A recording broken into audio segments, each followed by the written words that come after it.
Hello everybody and welcome back to the channel. Welcome back to another flight, the Air Arabia Maroc flight today from Istanbul Sabiha Gokcen Airport, where we are right now, to Casablanca Mohammed V Airport. So I arrived here yesterday doing an Air Arabia flight from Sharjah to Istanbul, and I switched now to Air Arabia Maroc, which is the Moroccan branch of Air Arabia, the famous low-cost carrier from the Middle East, to fly to Casablanca. And the reason why I want to fly to Casablanca is that there is an event tomorrow, a VATSIM event, so that gets me closer to Casablanca, and from Casablanca then I can participate in this VATSIM event, which will be taking place in Marrakesh, Morocco as well. So just the background story of this flight I'm doing today. Air Arabia Maroc flight 438 from Istanbul to Casablanca. Normally this flight takes place in the evening, but for us we will do it a daytime flight. I adapted the flight schedule to the morning in UTC time or afternoon in Turkish time. It's 9:45 Zulu now, the scheduled time of departure, and the arrival in Casablanca at 14:50 Zulu. So a long flight, 5 hours and 5 minutes. Scheduled time en route. In reality, it will be a little bit shorter, I suppose. When I've been setting up the flight, it was raining here in Istanbul. Right now it's dry. Some sun even coming through the clouds, which is nice. We expect to depart from runway 06 left, which is the runway which is here more or less. If you paid attention, I think when I started the recording, there was a flight taking off into that direction. I'm flying on VATSIM, so with live traffic. No ATC at this very moment here in Istanbul or in Turkey. I see that Greece radar control is online, so maybe, I suppose we will fly. I have to check on my flight plan to Greek airspace. I suppose we will fly through Greek airspace, and maybe we will still catch them while they're online. So, without further ado, let's jump into the cockpit. The airplane is cold and dark, and it is still raining a bit, as you can see on my windscreens. This is our first officer for today. I'm using FS2 Crew. It's a good tool to make a one-man cockpit a bit more realistic into a two-man cockpit, and it also helps getting a routine and muscle memory when it comes to the procedures for the A320, and you have FS2 Crew as well for the PMDG or for the iFly 737 for PMDG 737, 777, and for some other airplanes as well. It's a great add-on which I can fully recommend, and I'm saying this out of personal experience. None of this is sponsored, but for every add-on I will be using, like as well this payware scenery of Sabiha Gokcen, I will also be using a payware scenery in Casablanca. I'll put all the links in the description below. So if you like it and you want to get it, then that helps you to find it immediately on the big, big internet. Our cabin's still empty. Obviously, we haven't even powered up the airplane. I will not power up the airplane. This will be the first officer doing it. And the only thing I need to do is give him the command to do it, and then afterwards check if he did everything correct. I don't know him yet. I don't want to trust him 100%, and you never should. But he looks like an okay guy, so I'm confident this will be a nice flight. So let's tell him to power up the airplane. I use voice command for FS2 Crew. Let's start setting up. Roger.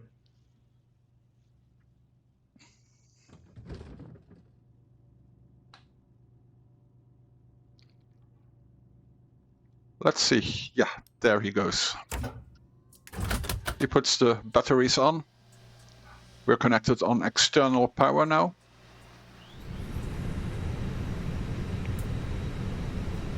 He will also turn the ADIRs on. And some things of the flow I will have to do myself, obviously. Again, the idea of FS2 crew is not to have a co-pilot doing everything for you, but to have a two-man cockpit. And it comes pretty close to that, which is great. There go the ADIRs. You don't see his hand moving there, but it's him turning them on. They don't switch on by themselves. I'm up for the walk around. I think he did it, but I didn't hear the alarm bells. That's because the airplane wasn't fully initialized. So just to make sure, I'll check the fire warning for the APU, which we will be turning on shortly. And while I'm here, also for the engines.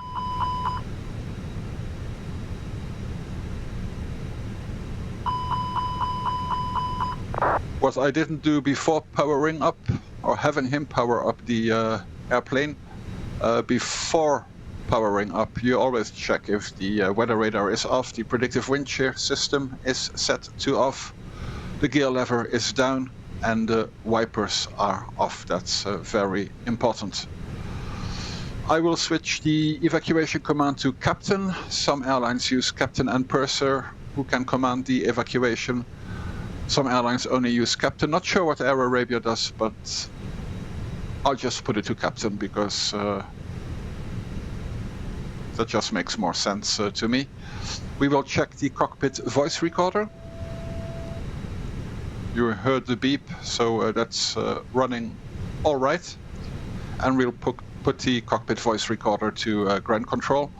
So it already starts recording now and not only when the engines are starting. It's important that if anything goes wrong, people can listen to our pre-flight setup and briefing as well. Maybe some hints of what went wrong are in there. Crew supply for oxygen, switch to on. I'll turn the strobe light on, not on, but to auto, in case we forget it. It will switch on automatically when we go into takeoff thrust. Nav and logo light to system 1. You can use system 2 as well. The seatbelt signs to auto. And I'll switch the emergency exit light to armed. And with this done, we are in a state to accept boarding when we are ready, so we could accept the passengers on the airplane now. I'll turn off my EFB as well.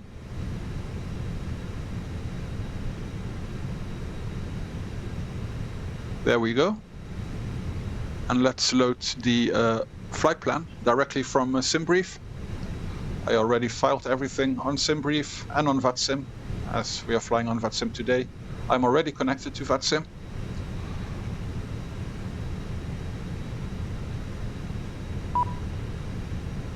And apparently while filing, I didn't pay attention to the departure time, but I switched the departure time to 9:45 Zulu, scheduled time of departure, so we'll just update that. Otherwise, it will trigger a delay notification. And the estimated time of arrival in Casablanca is 15:05. And according to my schedule, that would be, well, here it says 14:42, but the scheduled time of arrival as a real flight has a scheduled time en route of 5 hours and 5 minutes, so it should be 14:50 Zulu. So 9:45 Zulu here in Turkey means 12:45 local, and our scheduled time of arrival 14:50 Zulu in Casablanca is 15:50 local. Just so you know, it will be a full day flight. So that's imported. We'll just look at our ground services. I hear a beep constantly, and that's GSX, another add-on I use. An add-on even after the update, I think, with quite some hiccups, but it has improved a lot.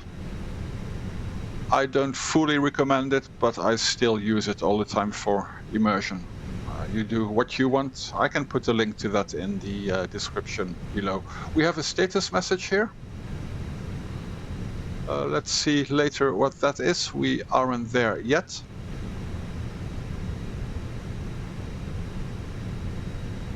We can open the cargo doors already.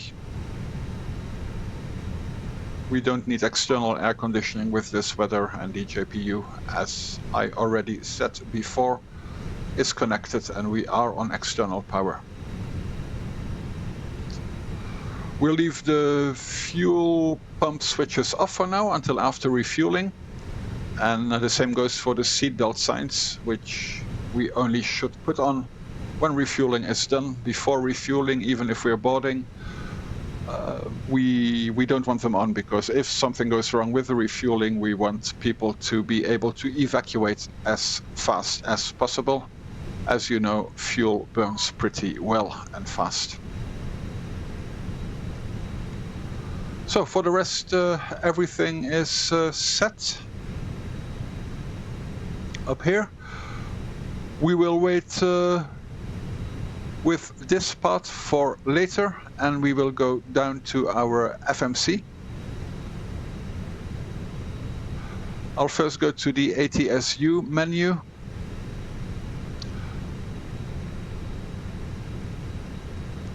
Then AOC, click on Flight Init,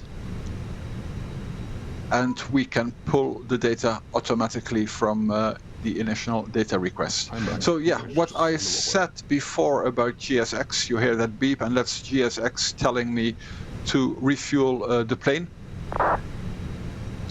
We have 13,857 kilograms of fuel that we should need as block fuel according to the Debrief calculations. Weather in Casablanca isn't very good either, with low visibility, clouds, rain. I don't know about the traffic situation there, as it's a big capital airport. So I want to take some extra fuel so we can hold a bit and have at least one go around before we divert. That would mean about 1,500 kilos of extra fuel. That would be a bit much. We don't need 30 minutes of holding. Let's take 15,000 kilogram instead of the 13,870 planned. Sync doesn't work pretty well between GSX and Fenix since the last update. We will have 129 passengers on board today, 1,404 kilograms of luggage. It is not cargo, it's, well, luggage, cargo, there's not a big difference, but this is the luggage calculated on those passengers. And we will apply and load the aircraft. I will say GSX boarding and refueling, but I already know now that GSX may do the boarding. So that's kind of synchronized as well as the cargo load, but the refueling just does not synchronize as it should. Let's just wait to see if something happens. Refueling 0 kilogram loaded. Nothing starts now. The beep has stopped, so maybe for some reason it suddenly will work, but I doubt it. Let's just wait a bit. So yeah, the flight plan is uploaded now. MAC Mike Alpha Charlie is Air Arabia Maroc. Call sign is Arabia Maroc.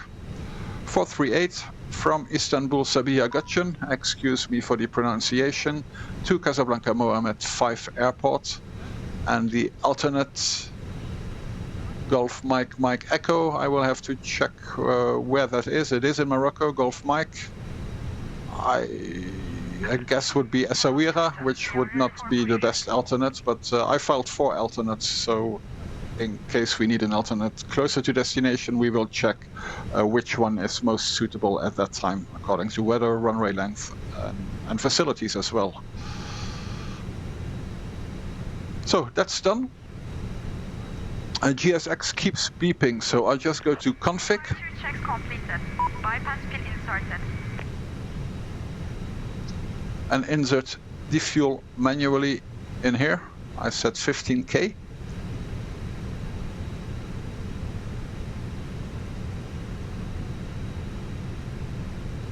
And now the fuel physically is loaded, but GSX now pretends it will load it. And well, it jumped immediately to 12,000 kilograms of loaded.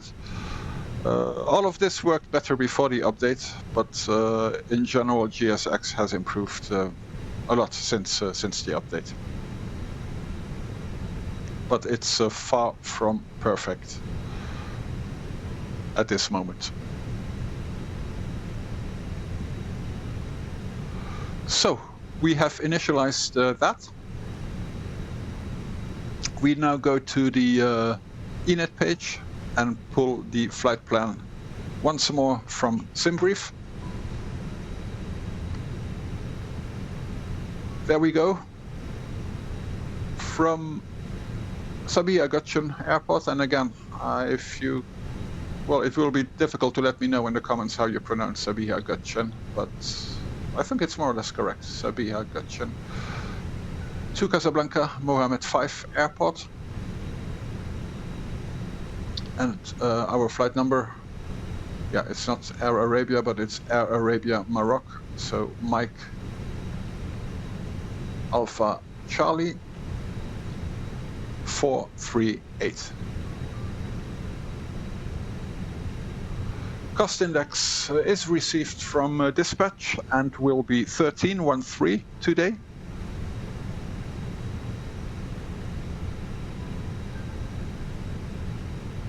And Debrief, or the VATSIM system, I fly for the virtual airline Air Arabia, which covers Air Arabia based in Sharjah and Abu Dhabi, as well as Ras Al Khaimah, but also Air Arabia Egypt.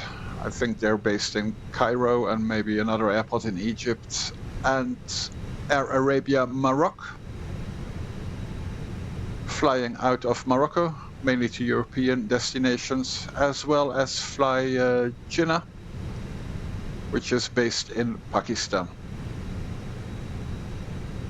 Lots of destinations all over Europe, the Middle East, Asia, a lot to India and Pakistan, but also further like Bangladesh or Southeast Asia with the NEOs, which I can't fly yet because I'm using Fenix, the Fenix A320, and the NEOs are not out yet, but will be soon. And then I could also do flights from Sharjah, for example, to Bangkok, Phuket, Kuala Lumpur, destinations in Southeast Asia, and also from Sharjah all the way up to London Gatwick or Milan. So looking forward to that as well. But I won't be flying only Air Arabia on this channel, so just, you know. Anyway, the Debrief flight plan gives me an altitude cruising level of VATSIM of 280, which is way too low, but I'll put that in as a first restriction maybe that we will have. And then in flight, we can look at our optimum and see if it's worth climbing, and it certainly will be worth climbing more than that. Temperature, top of climb, flight level 280. Hi. For this, we can look at our pilot brief, flight log.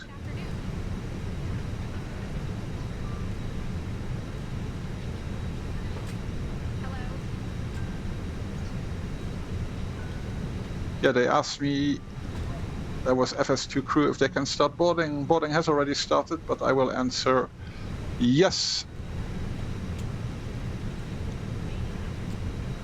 Go for it. Okay. You need to know what to answer for him to understand it. So yeah, we have a male flight attendant, so that wasn't a first officer. And well, we have a male first officer as well. You can choose different accents, different human models, if I can say it like that.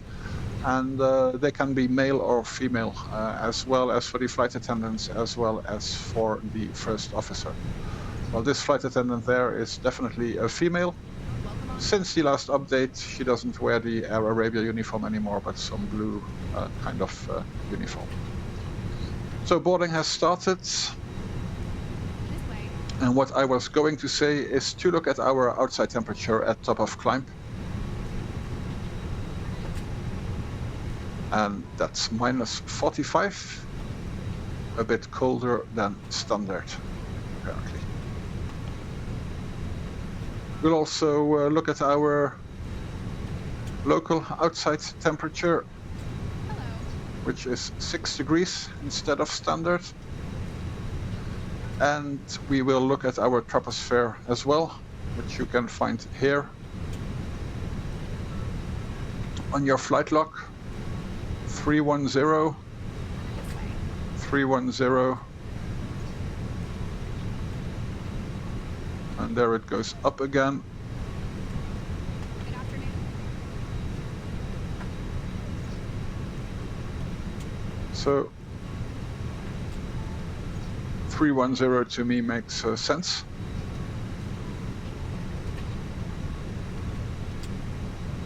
If you see these messages in white here, no problem, it just tells you what the system did.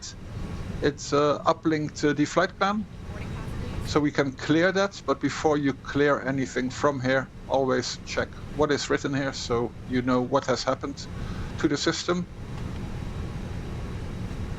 Welcome on board.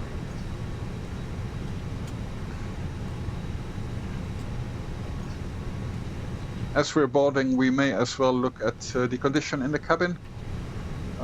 Temperatures look very cold in the cabin, May I see your boarding pass? but I always say better too cold than too hot. Yeah, this won't do anything now, we don't have the APU on. It will warm up, it will warm up. So here everything is done except for the wind, which we can simply upload from Debrief, which will put the real wind into the computer, and I'm flying real weather, live weather, as you always should be doing on VATSIM. So we have that as well. We already have a company message, which will be our load sheet, I suppose. Let's go to ATSU, AOC menu, received messages. We can disregard this load sheet as we have a new one which is more up to date. And it's still the preliminary load sheet because we haven't completed boarding yet.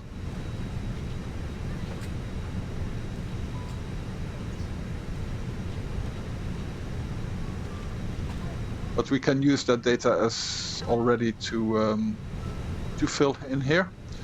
Fuel is easy, 15 tons will be our block fuel. The zero fuel weight is 56.2.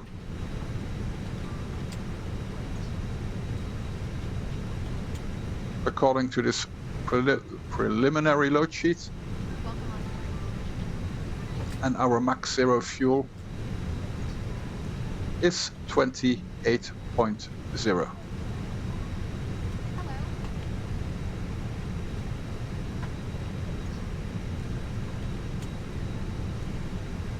Mach takeoff 24.2.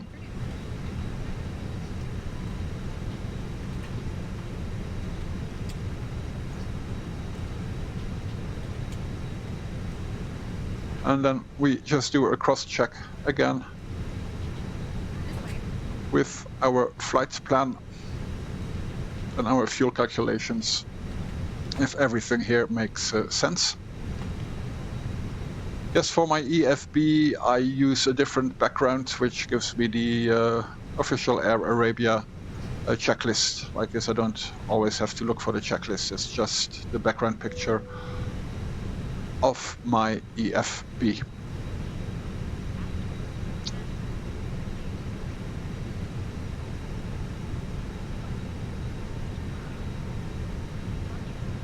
So yeah, contingency, we actually use 3%, but we can see here that it's 0.3.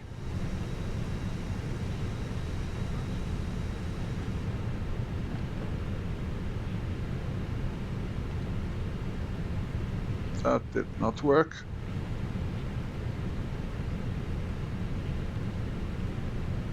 Let's see if that works. Also not sure why.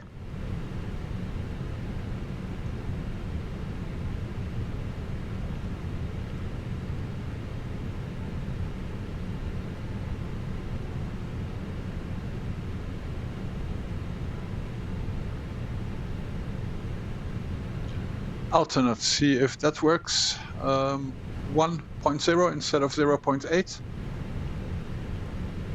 The more accurate these numbers are, the more accurate your FMC will be.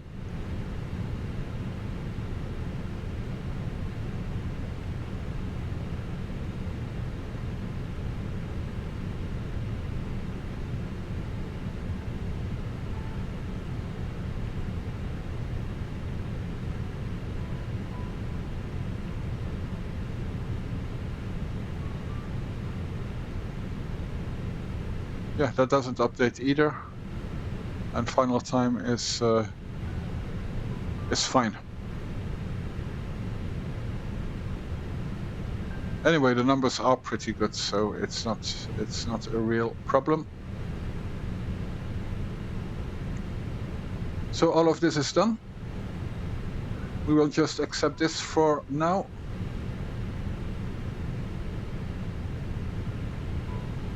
And have a look at our status to see if we can expect the final load sheet soon. And we should actually.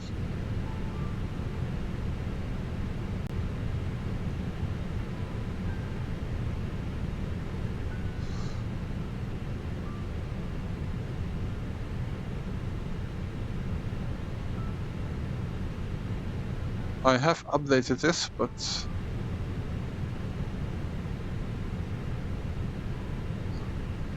it's back to where it was. Now that looks good again. Otherwise we will get a delay message later on. We have 3 minutes till our scheduled departure time. 11 minutes FS2 crew will still need to finish the procedures, but I can speed that up should we be truly ready, but we are not.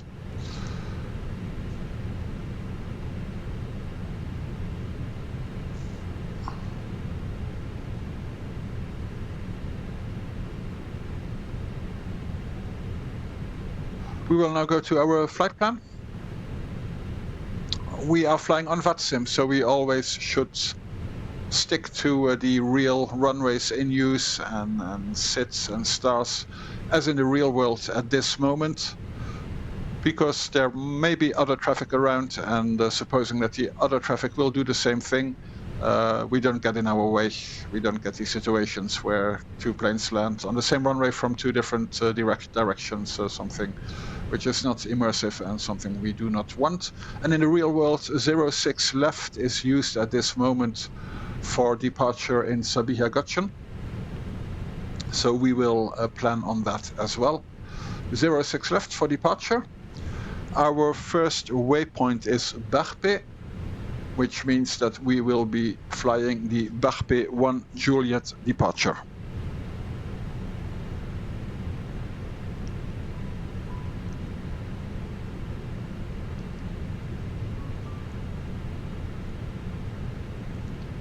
So we insert that.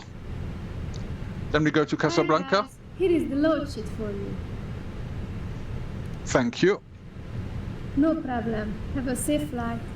Thank you. Yeah, also that was FS2 crew. I've said it in other videos. FS2 crew does not only give you the first officer, the co-pilot, but also the critical crew interactions with your cabin crew, the cabin crew cockpit interactions, let's put it that way. You don't see it on your screen, but I am looking for Casablanca Airport.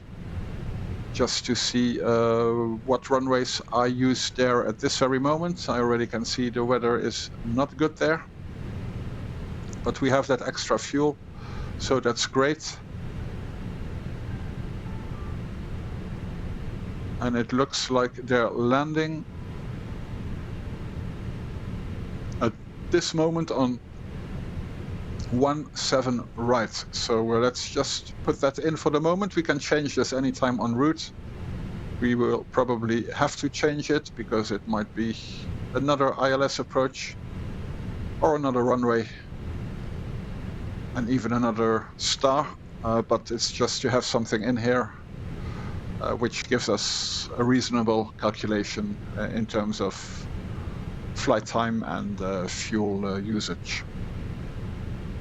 Last waypoint on this flight is Tuzor. Let's see if there is a star which connects Tuzor to the ILS for 17 right, and there is.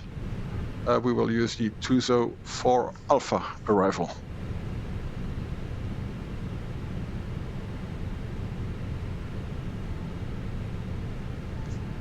So, insert that as well.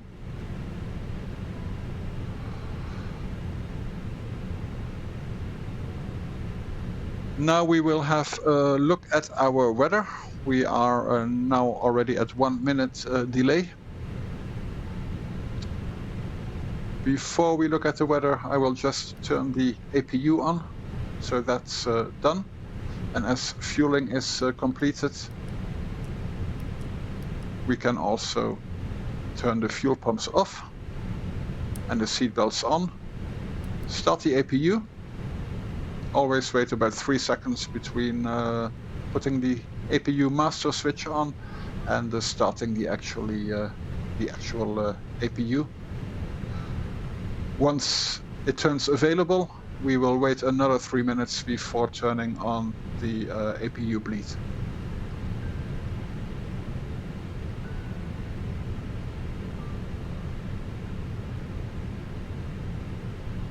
So that's our route and our weather here. Let's update it.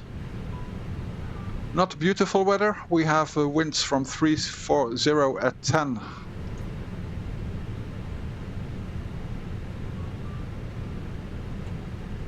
And with that wind, I just want to make sure once more. Well, I just checked minutes ago, so I don't think anything has changed. If it's really runway 06, which is in use.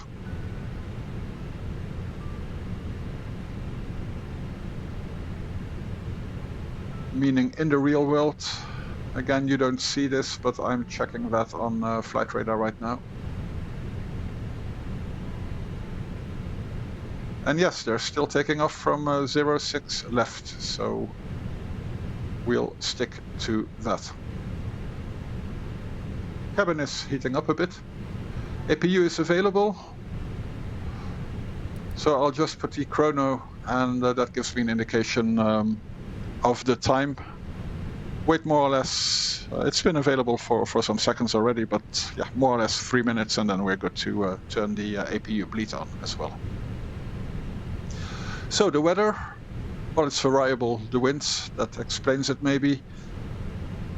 Some crosswind, few clouds at 1,500, broken at 2,800. Temperature is 6. Should we have rain by the time we are departing, we will need anti-ice. Visible moisture below 10 degrees is engine anti-ice on. The QNH is 1019er. We can do that later, but we can do it now as well. Already set it on here.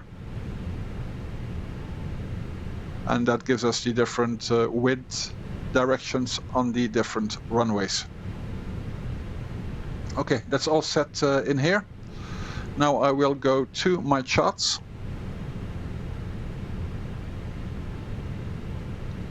Before we do that, we will do our takeoff performance. We don't seem to get a final load sheet for some reason, so we will just use this. Yeah, some things with the synchronization between GSX and Fenix are not going well, but I've said it often enough now. 06 left is our departure runway.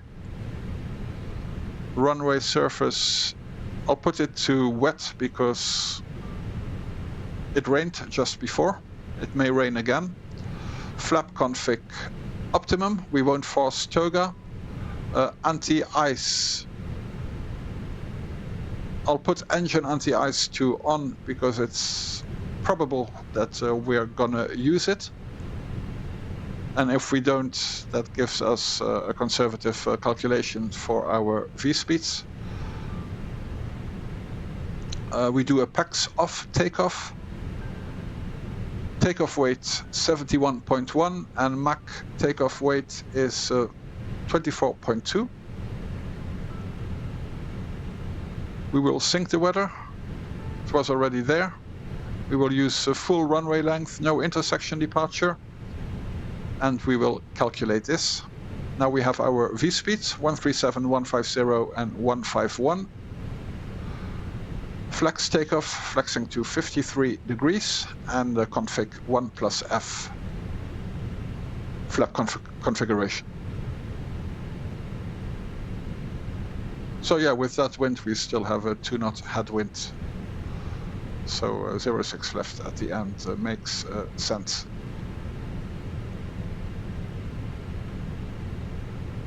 With that said, we can do the briefing, and with the briefing, we will obviously look at the charts, which was our next thing to do. Are you ready for the departure briefing? Go ahead. Okay, the first officer is ready. So the weather is not so good here. We will do a config 1+F takeoff on runway 06 left. V-speeds are 137, 150, and V2 is 151.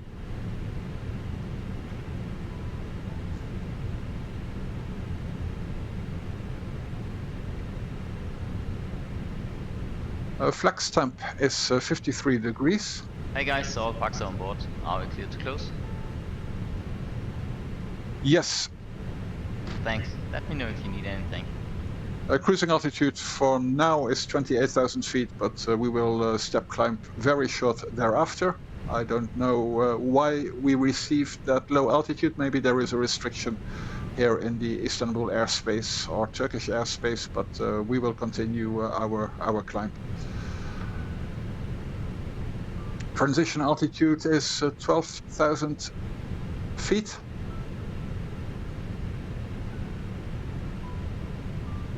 And takeoff center of gravity is 24.2%.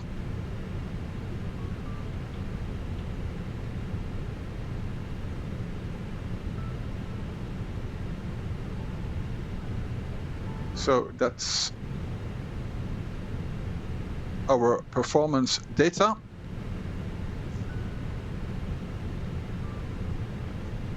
Our 3 minutes have passed by far, so we can turn the APU bleed on now as well. Doors are closed, we can close our cockpit door. And we'll continue with the briefing.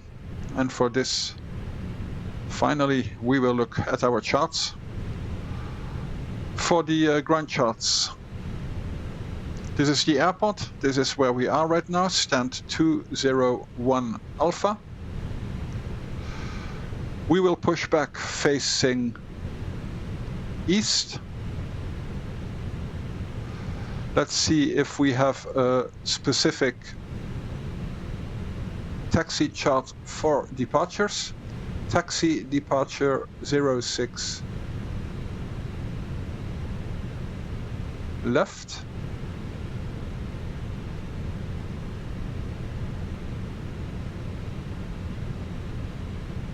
Let's see if there is another one.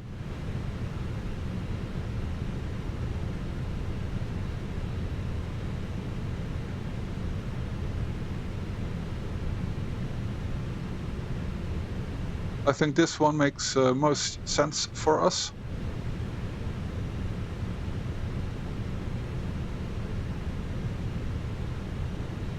So yeah, we'll push back into the east. Taxi to Quebec. Then right on Delta to the very end and line up and take off from runway 06 left.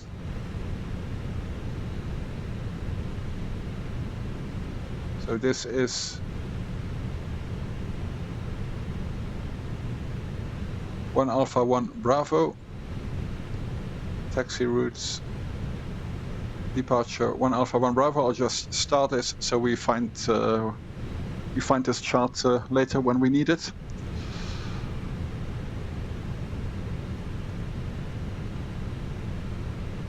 Then we will look at our departure route, which is the Barpe 1 Juliet departure.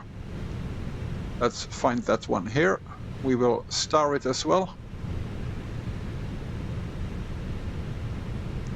And we will take off from 06 left. Our first waypoint gives us a restriction of 1,800 feet and speed 240.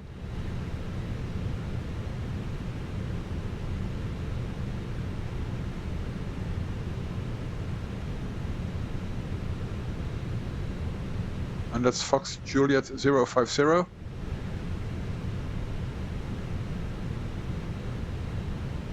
So yeah, above 1,800 feet, so 4,000 feet is fine, and max 240, well, that's fine as well. If we are at 180, it's not far away from the runway. We'll turn right heading 148 to Fox Juliet 061. Restriction there is above 4,000 feet, which is fine. Continue to Pipak and Fox Juliet 062. Where we have a restriction as well. Above 10,000 feet, we will be at 3,000 feet. Continue to Obixi and Fox Juliet 68. Obixi, Fox Juliet 68. It's all in there. Vaso Abnin Ritko, Vaso Abnin and Ritko, all in there as well. Mifdi. There we will reach our top of climb already, while still on the sit. Mifdi, and from Mifdi to Apsit and Barpe, from where we will follow our filed route.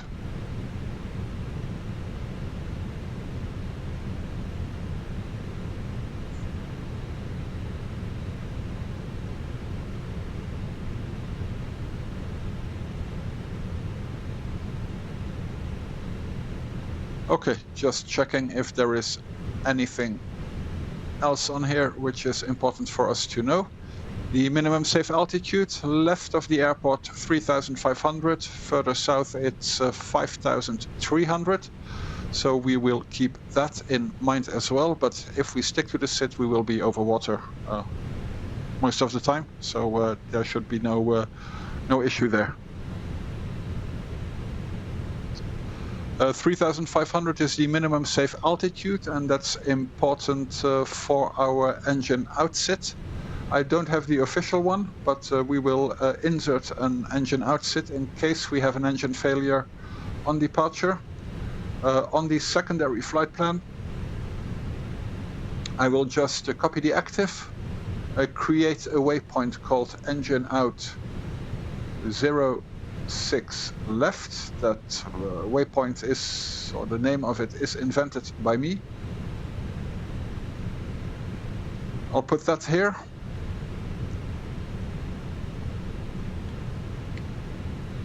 And then I'll define it. Lima Tango Fox Juliet, which is the Sabiha Gokcen Airport, runway 06 left.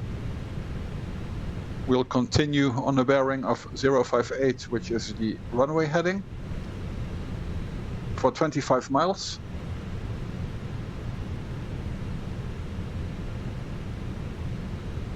Restore this.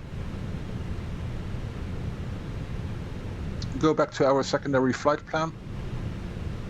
and insert the waypoint there. Engine out, 06 left.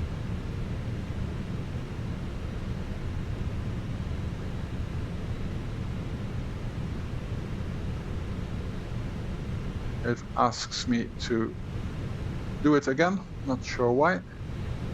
Lima, Tango, Fox, Juliet, 06 left,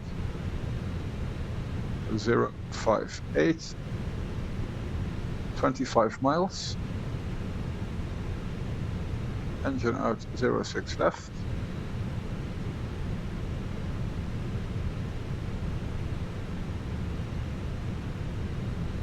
oops, engine out, 06 left. Yeah, now it's in there. And then I will change the destination as well to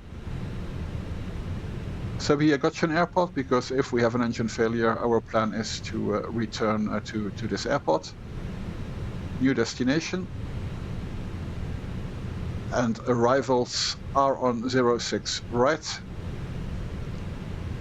So I'll put in the Zulu arrival for ILS 06 right, no star.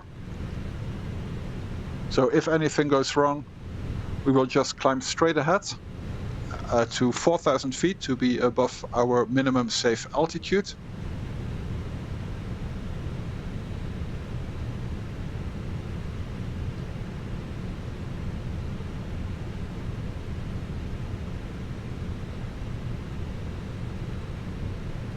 Manage the problem and return to the airport.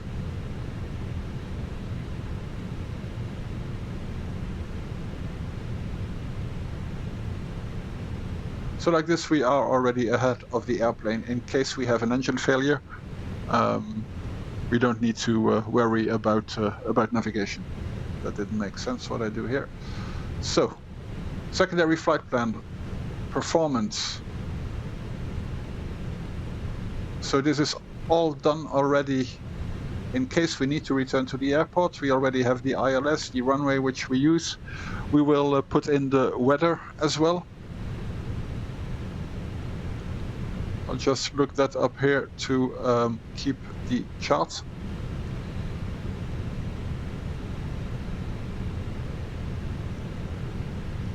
So yeah, QNH was 1020. 1020. Temperature is 6 degrees. Oops. First, put that in there. 6 degrees. And winds variable at 11 knots. Let's do worst case scenario, 310 at 11 knots.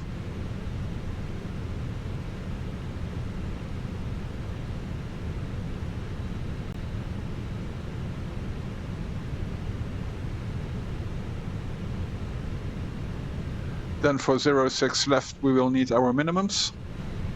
So let's go to the approach. Actually, I remember from my arrival here yesterday that it's 590 as minimums.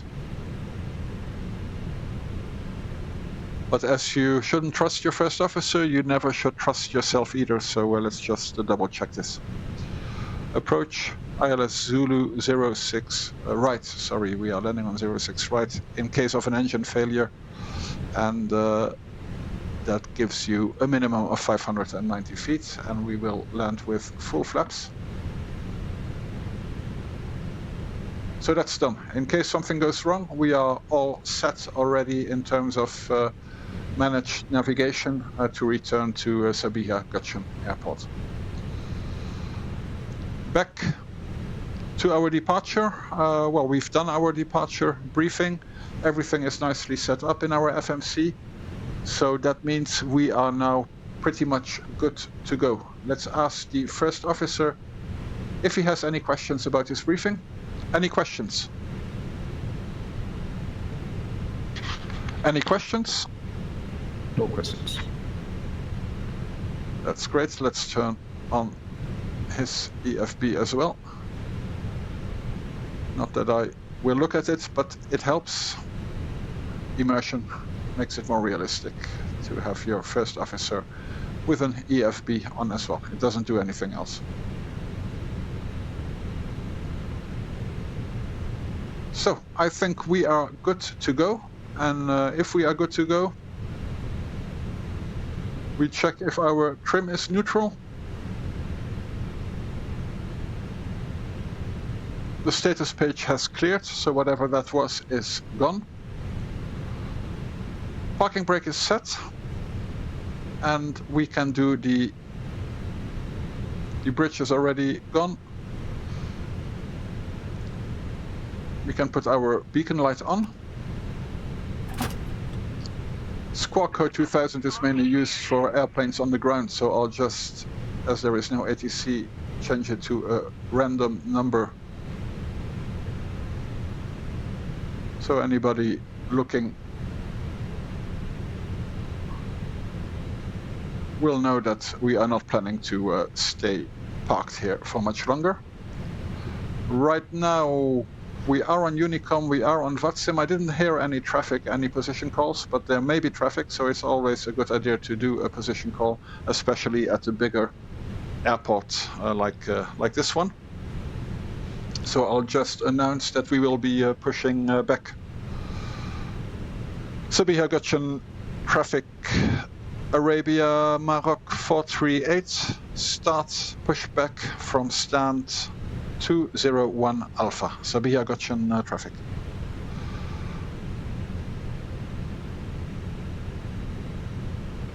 So we'll push back into the east, which means nose to the left and tail right, but we need to do our before start checklist first. Before start checklist.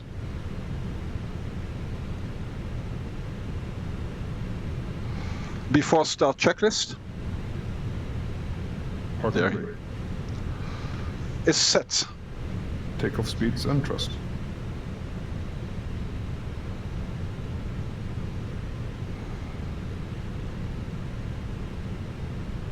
V1 137, VR 150, V2 151, flexing 53 degrees. V1 137, VR 150, V2 151, flex temp 53 degrees, windows. Closed. Beacon. On. Before start checklist completed. Okay, now we can continue the pushback. FS2 crew usually listens better to my voice commands. It's always when I'm recording, somehow it doesn't work as good, so I suppose it's related to that, but don't take my word on it. I don't know what the issue exactly is, but it still kind of works pretty good. So we have these start charts, so we can find them back easy. So let's use them as well.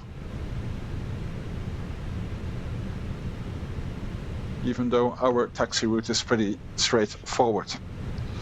Let's continue the pushback.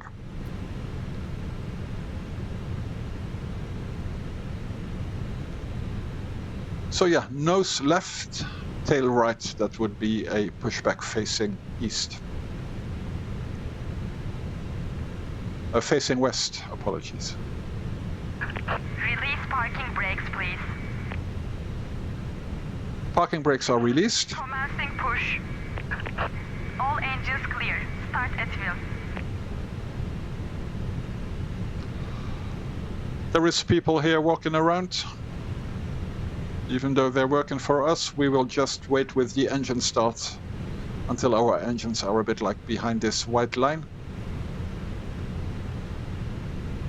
to prevent any damage to material standing around here, or even worse, people. Okay, we can start the engines now. I'll let our first officer know.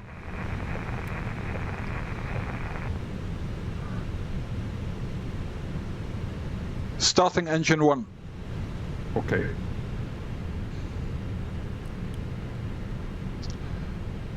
Air Arabia SOP is to start engine 1 first and then engine 2. I think that's recommended by Airbus as well, but there is airlines who have a different SOP and start engine 2 first as well.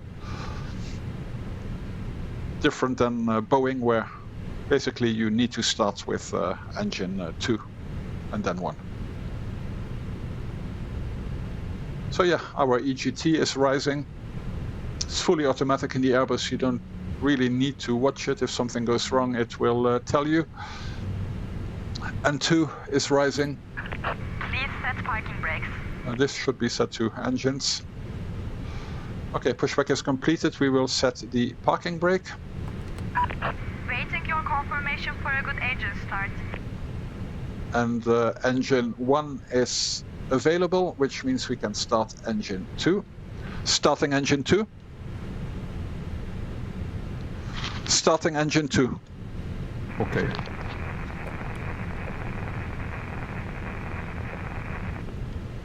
Yeah, that noise you hear in the background is somebody on the advisory frequency of VATSIM, but they're apparently far away because we don't. Maybe at the Istanbul main airport.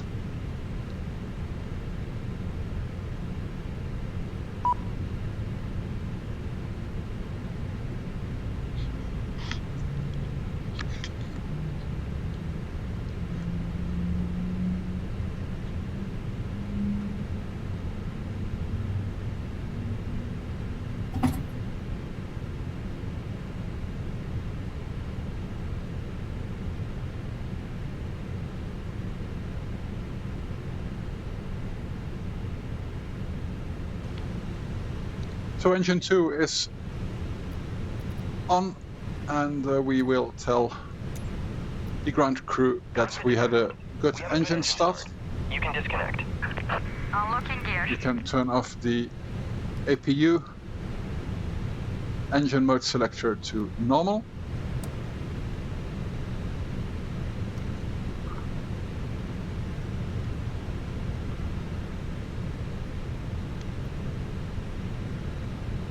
And I will taxi all the way up here, I think, to the end and then to the left. Yes, that must be it.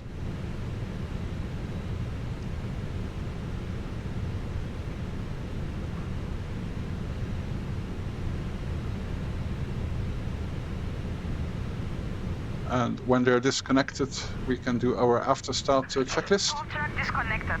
Bypass pin removed. Left is clear. Right is clear. After start checklist. Anti-ice. Is off. Off. Ecam status. Checked. Pitch trim. 24% set. Rudder trim. Neutral. After start checklist completed. Okay, we let her move away from the aircraft and then we can commence our taxi. I don't see any traffic here. It's always good to do position reports on VATSIM, but stick to the necessary ones just to not block the frequency. And with this good look around here, no traffic to be seen, we can just commence our taxi. So, parking brake off. Clear left side. Clear right side.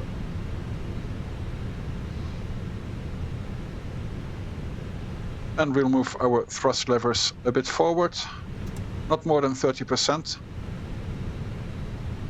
And start moving. Brake check. Pressure 0. That's here where the first officer is looking for that brake check. Oops.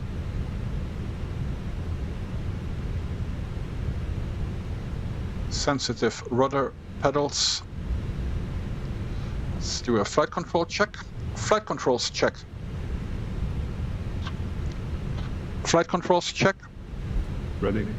Okay. Repeat everything twice apparently today. Full up. He says full up immediately, but actually he should need to wait until these green arrows are really in that gate up here. Same with full down. Full down. Okay. Neutral. Neutral. And then Full left. Full right. Neutral. and then we do the rudder. So I have a different joystick for the tiller. I'll disconnect my pedals and do the rudder check. Rudder. Full left. Full right. Neutral.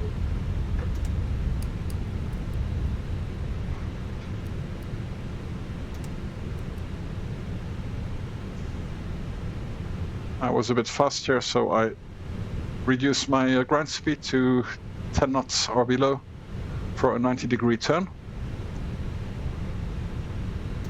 Now we're coming onto Delta, so we will turn right here. Left is clear, right is clear.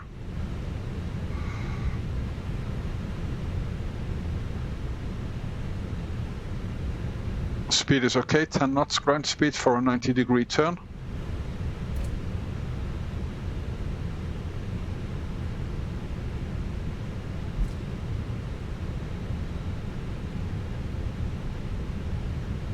And have a look at this scenery as well.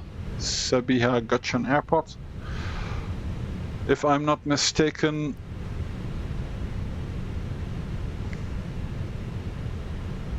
the developer is called MXI Design. But check the links below because I don't know. I will put a link to the scenery in the description below. Again, none of these links are sponsored, it's just for your reference. And mine. Taxi checklist. Flight controls. Checked. Checked. Flap settings. Config 1+F. Config 1+F. Radar and predictive wind shear system. I think he put them all on and auto. Engine mode selector. I think that's as well. Yeah, always double check before normal. ECAM memo. Takeoff, no blue. Taxi checklist completed. Okay, we are fully ready for departure.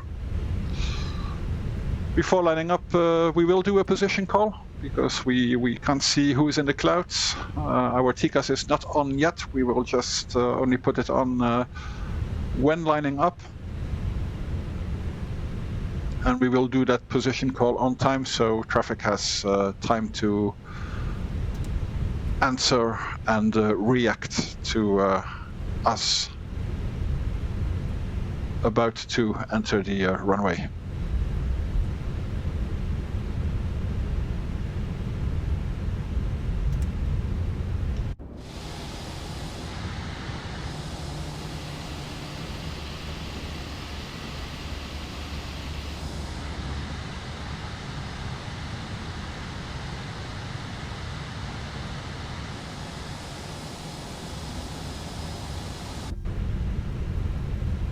Always nice to look at your airplane from the outside. Not very realistic, of course.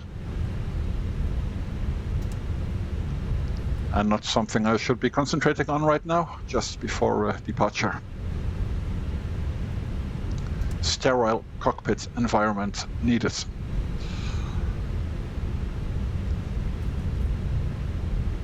I'll just reset the chrono to 0 already.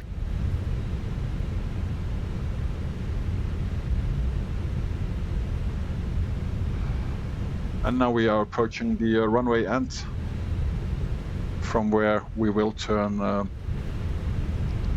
left onto the runway for lineup and takeoff. reduce speed. I'll do my position call now. Sabiha Gokcen traffic, Arabia Maroc 438, line up and takeoff runway 06 left, Sabiha Gokcen traffic.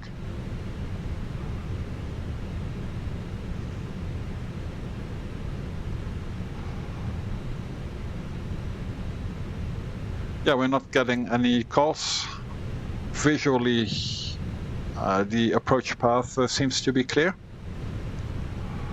So we are cleared for departure. My first officer didn't get that. Cleared for departure. Try another command. Runway entry procedure.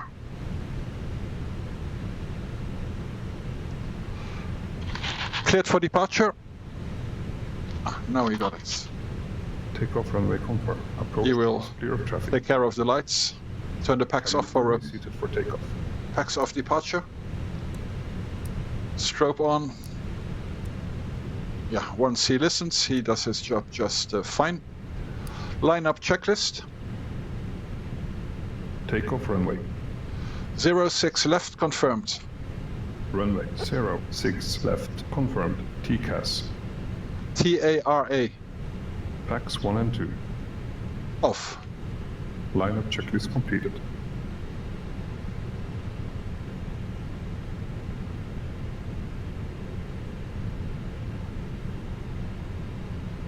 We're a bit slow now, but we'll catch that up with the rolling takeoff.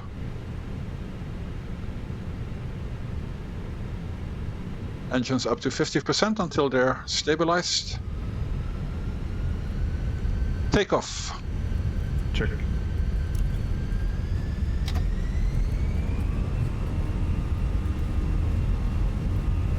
Man flex runway, SRS auto thrust blue.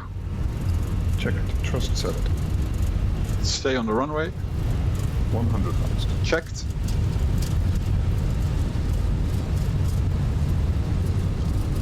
Yeah, we have a crosswind. Rotate.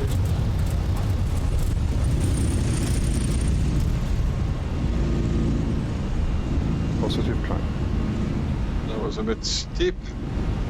Gear up. Gear up.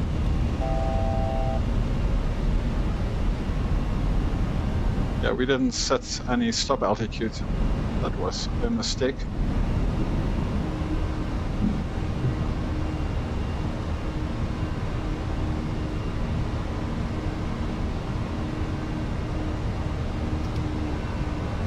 Flap 0. Speed checked. Flap 0.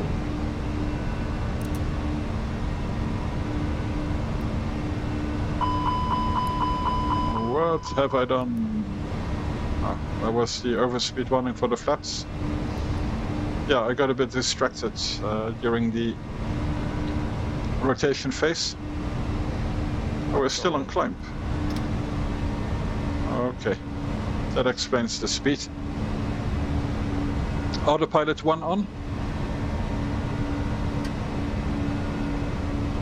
Yeah, apparently I needed some automation. We will put the engine anti-ice on as well.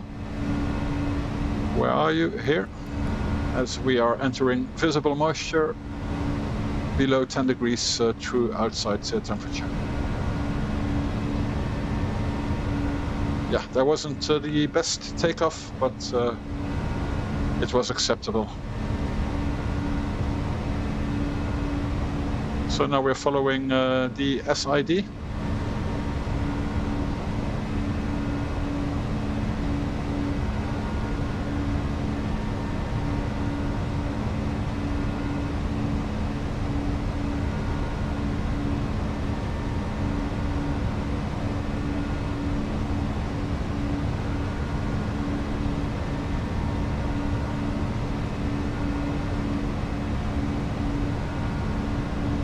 Here you see the airport.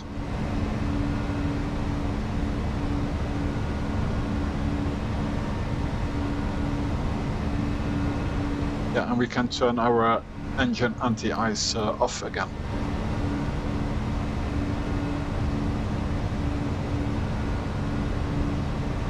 So we've left Sabiha Gokcen Airport for a very long flight to Casablanca. Long flight for an A320. It's not a long haul flight, but a long medium haul flight.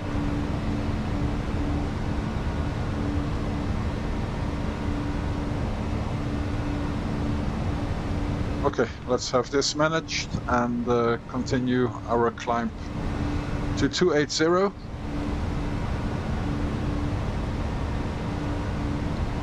Greece is still online, so we might get some ATC there.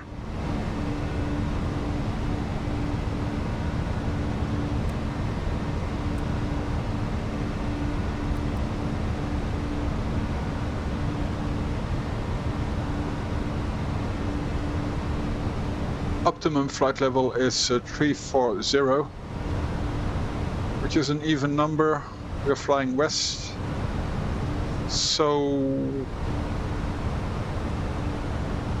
my suggestion is that without ATC we will continue our climb immediately to flight level 340. And as there is no ATC, no more below restrictions on our SID, I'll insert the flight level 340 straight away. We are approaching our transition altitude, so we can go to standard. Passing flight level 114.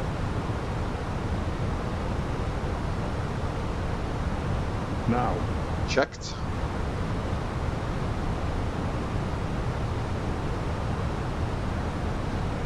Yeah, we didn't hear any PAs because I didn't turn this on. But that's not important, that's just immersion stuff. Immersion, I said, not emotion.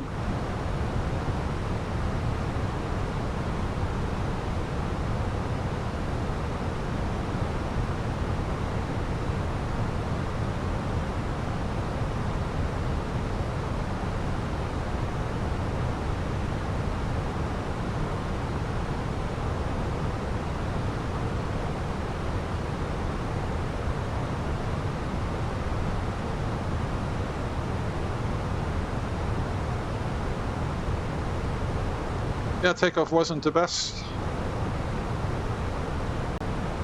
There was a short overspeed warning because I retracted the flaps a little bit late. But according to what I saw, I was just on time. So I don't think this will require any maintenance when in Casablanca.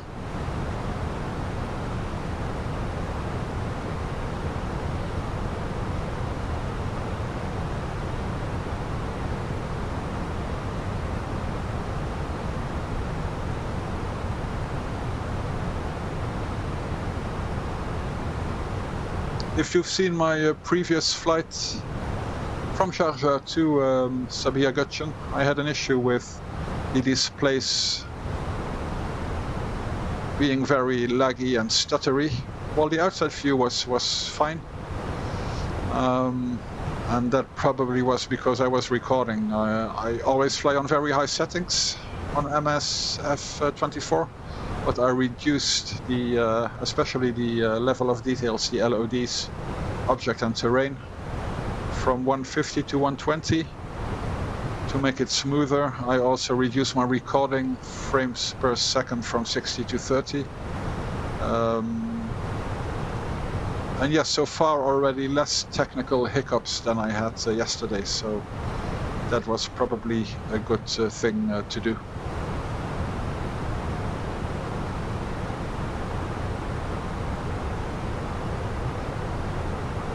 So we can clear Radnaf above 10,000 feet. We are way above 10,000 feet. Clear Radnaf. Okay. The first officer can do that for you. And he can turn the seatbelts off if I ask him, but I can do it myself as well. I will just ask him because it's fun to watch. Let him take care of the Radna first. Must be something shocking he sees in there.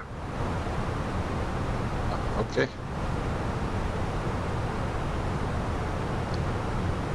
Seatbelts off. Here we go.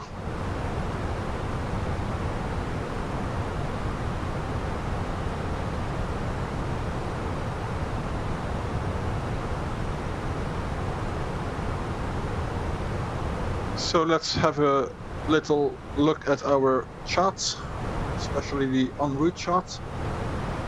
But first, our SID. We are here right now, approaching Fox Juliet 068. Only waypoints, no further restrictions. All the way up to Barpe. Very long SID. Should anything go wrong now, we still have our secondary flight plan, and I just choose to return to Sabiha Gokcen.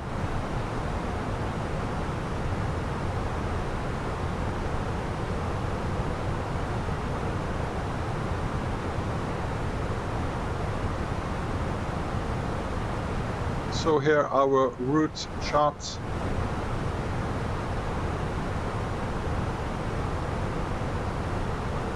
All the way to Barpe, and Barpe will take us to Goldo. Not sure if that's actually our waypoint or just there by coincidence. And but it's there where we will go into Greek airspace. So let's just have a look on our flight plan. What it says after Barpe. Yeah, Goldo, and Goldo is the border between Turkish and Greek airspace. We'll overfly Alexandroupolis, cross all of northern Greece,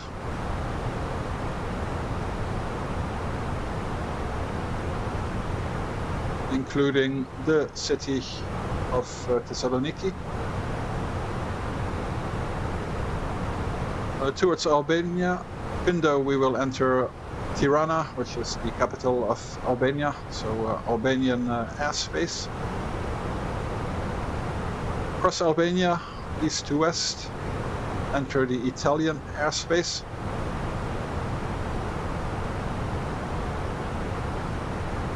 Overfly Brindisi.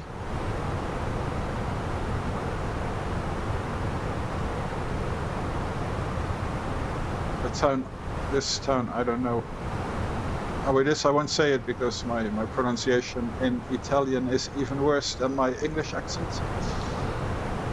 Luna.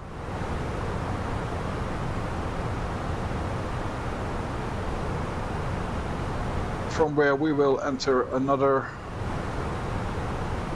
Italian airspace sector. Overfly the Italian island of Sardinia. And then enter French airspace for a bit, without overflying French land. Across the Balearic Islands, from Menorca, Mallorca and Ibiza towards the Spanish mainland. This is probably Alicante, yes it is. Overfly Alicante,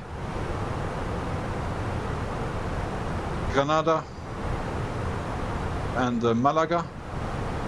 And from Malaga we'll turn south towards Tetuan, where we are already in the Moroccan airspace, and continue south to Casablanca.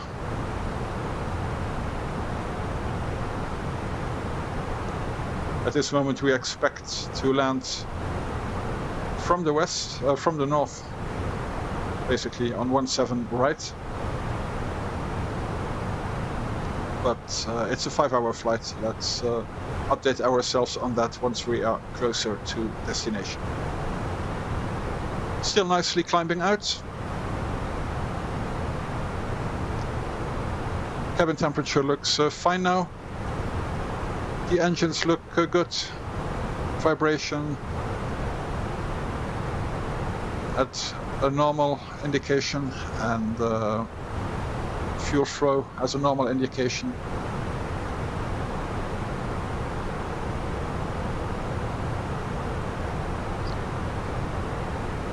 When it comes to fuel, everything looks normal as well. So far, no indications of any fuel leak or any engine problems.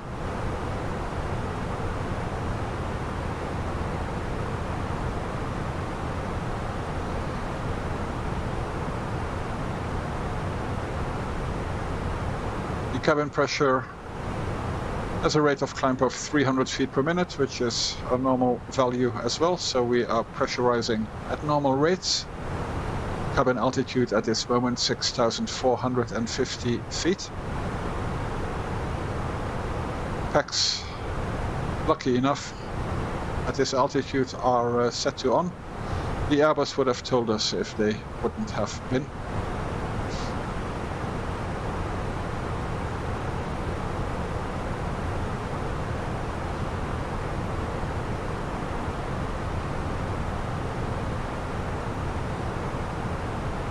And everything looks very normal so far. Better than normal does not exist in aviation. The APU is off.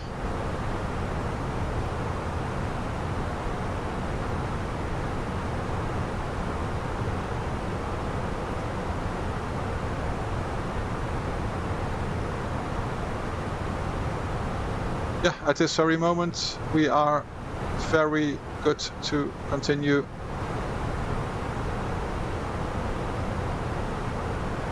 our flight to Casablanca.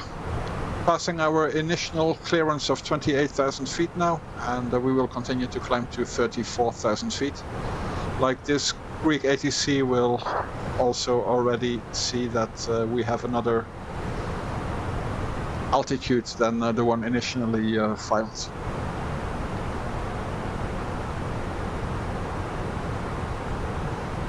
Saying that, I just see now that Athens control is offline. They are not online anymore, so no ATC in Greece at this moment. And for our route, I don't see any ATC at this moment, which is online, but this can change all the time. We are still far way out. So maybe Greece comes back, maybe we'll have Italy or France or Spain. Spain will fly through two sectors, Barcelona control and Madrid control.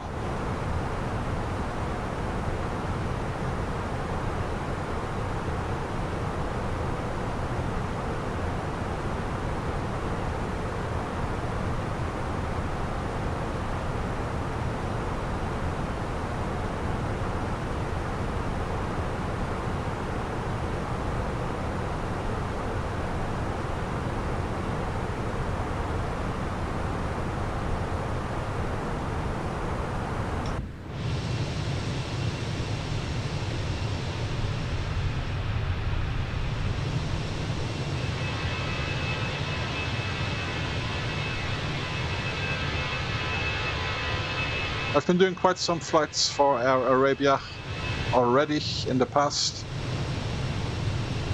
but first time I'm doing a flight on their Moroccan branch, Air Arabia Maroc. Same livery, just the registration is Moroccan. They only have A320s, no A321s. I don't think they have Neos already, but I'm not sure. Don't take my word on that.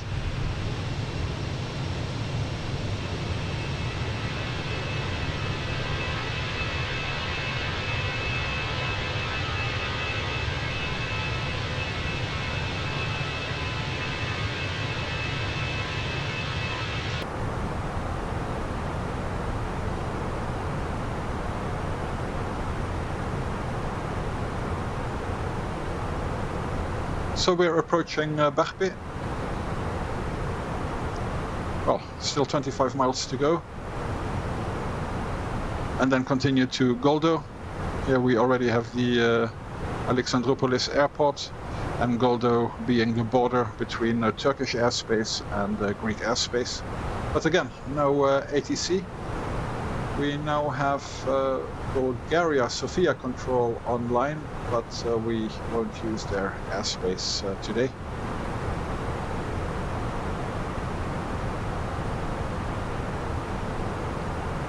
But just to let you know, anything can change.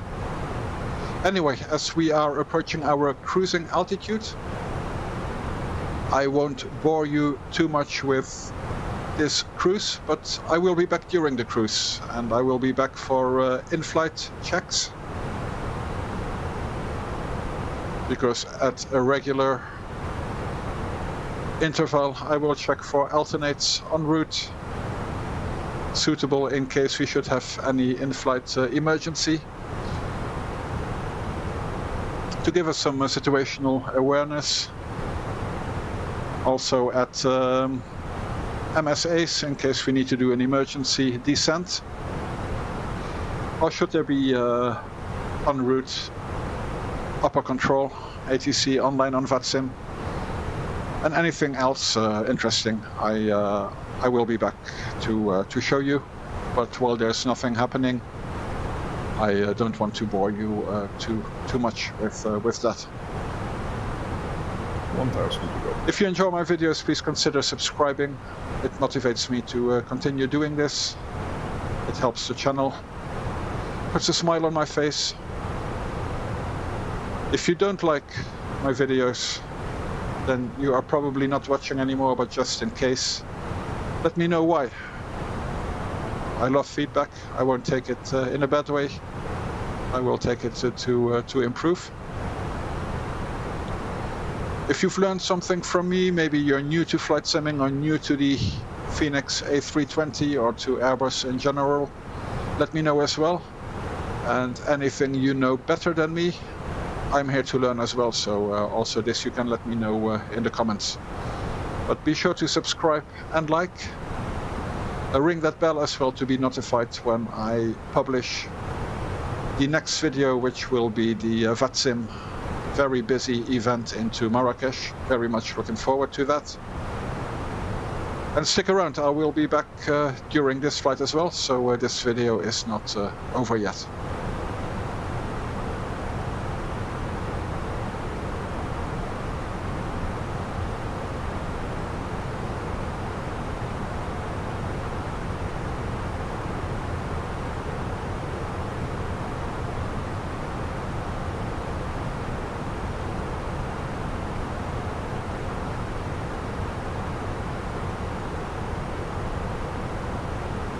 So an update from the cruise. We just crossed Italy, as you can see here. We are still in Italian airspace, leaving the Italian mainland.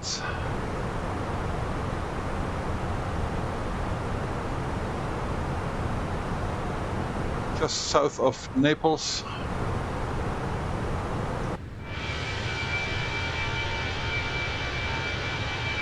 You here see the famous island of Capri.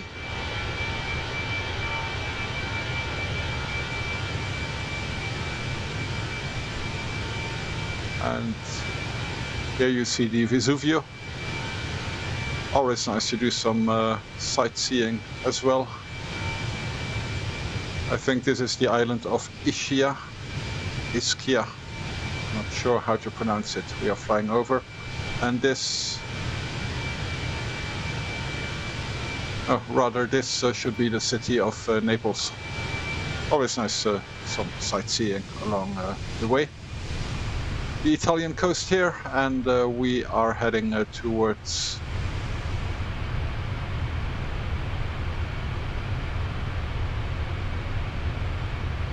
the big Italian island of Sardinia.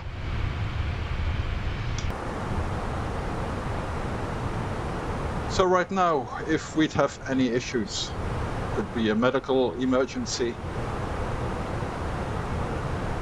could be an engine failure in flight. In that case, the MSA wouldn't be an issue right now because we are over water. 4,000 feet here due to these islands with some higher terrain, I suppose. And going down to 2,000, even 1,500 feet. If we'd have to do a drift down due to an engine failure, that would be up to flight level, or down to flight level 200, more or less, 240 maybe. So there is no issue when it comes to that. And for any kind of problem, right now we could make a 180 and land in Naples, which is Lima India Romeo November. We can go to our MCDU ATSU AOC and look at the weather in Naples.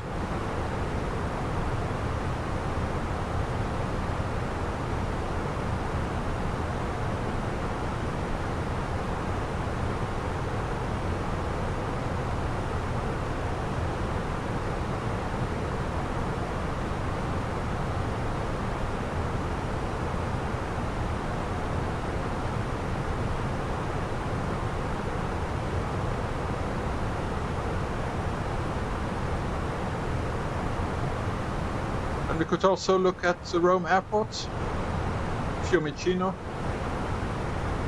which would be another possibility for where we could divert to, a nice big airport with all the facilities we would need.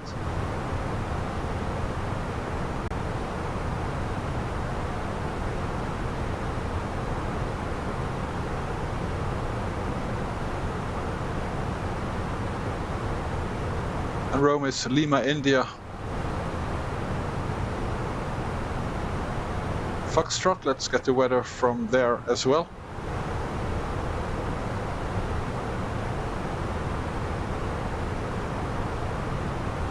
And the further we fly towards Sardinia, the more suitable the airports on Sardinia Island become as well. So let's also see Cagliari Airport.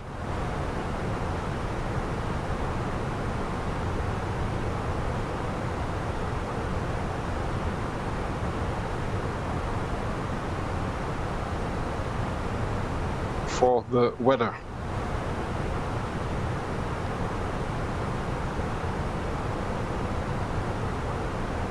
So in Naples, the winds are okay.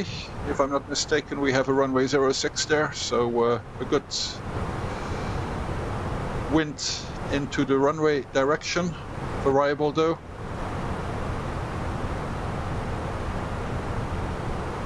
And apart from that, it looks like a calm weather in Naples, so that would definitely be an option.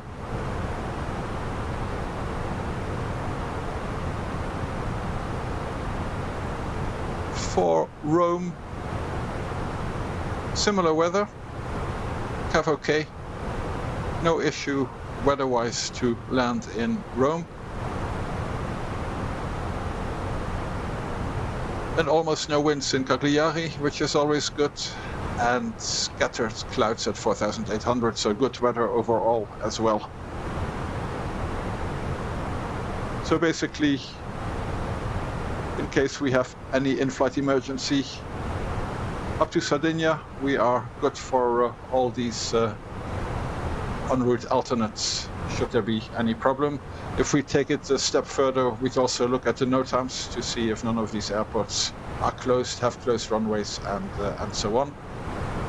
And once we pass Sardinia, we already know the situation for Sardinia, and we could have a look at possibilities on the Balearic Islands, with probably a preference for Palma de Mallorca Airport. That's the biggest airport and the airport with the most facilities. Looking at our systems, everything looks good. Fuel flow, fuel burn looks consistent. Again, no suspicion of any fuel leak or so. Engine vibrations are within what we'd expect. So is the EGT. Absolutely no issues with the engines. They are running smoothly. Cabin seems to be fine. Passengers are comfortable, nice and warm.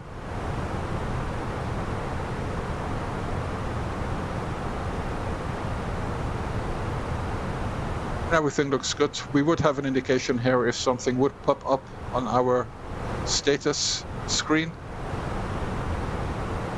But we can also look at it here, and everything is fine.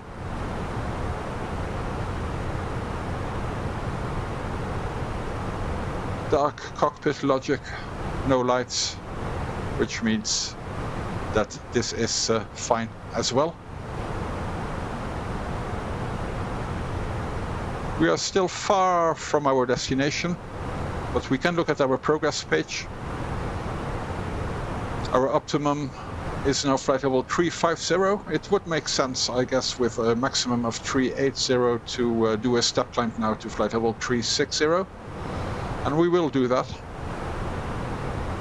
For our top of descent is expected at 14:13 Zulu, which is UTC. And our time right now is 12:07 Zulu. So yeah, a good 2 hours to go until reaching our top of descent.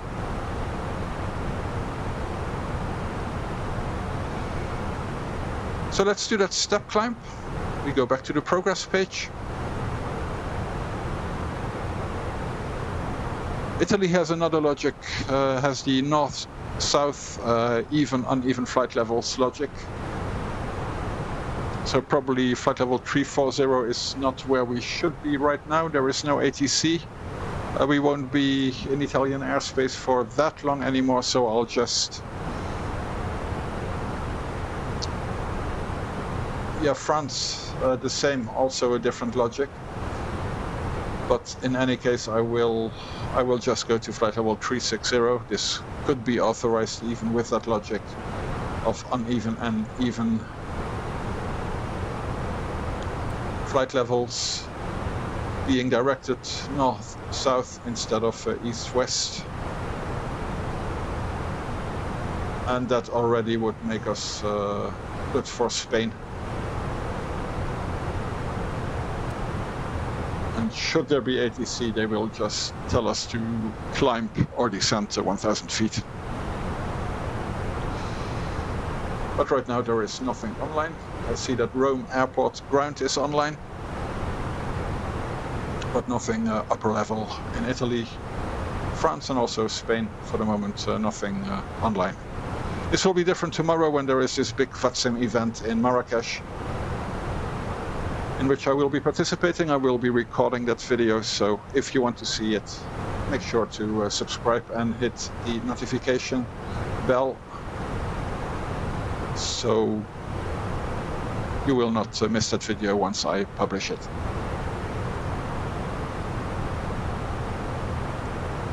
So flight level 360 is set here. We will need to set it here. We have done that.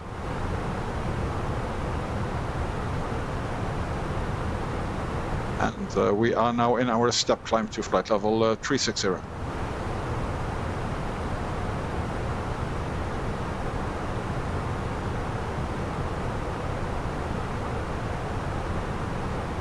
We've had a look outside as well, and now it's not really worth anymore because it's getting really cloudy where we are right now. Of course, our en route weather would also be something we look at.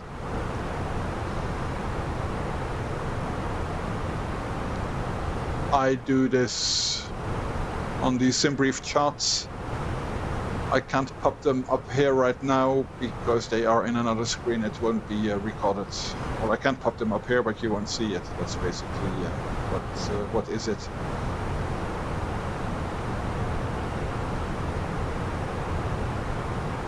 $1,000 to go. Checked. What I could do probably is open the the chart menu here. The inbuilt chart menu of Navigraph charts. For all of this, what I'm doing on my EFB with the charts, as well as this right now, you need a Navigraph subscription, and it's not the cheapest subscription you can get, but it's a very good subscription. They give you everything from VFR charts, as you see here right now. In Europe, the US sectional charts as well.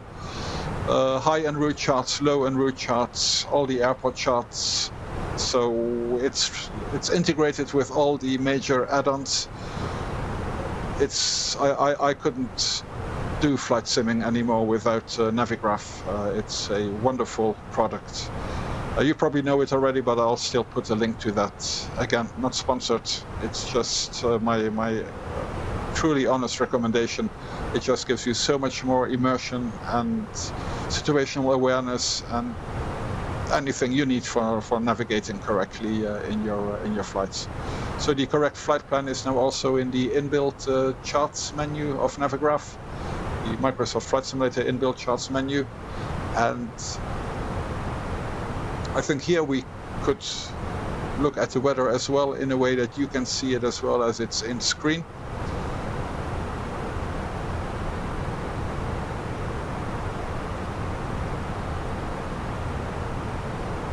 Not sure, maybe not.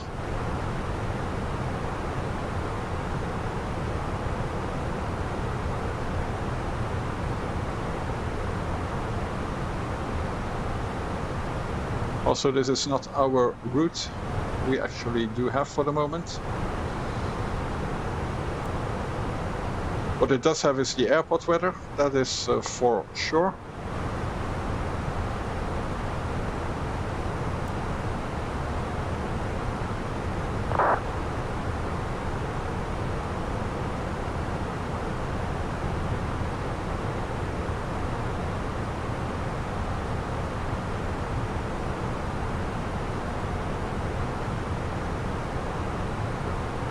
We can switch which chart we actually want, what kind of chart. I'll keep it to IFR high.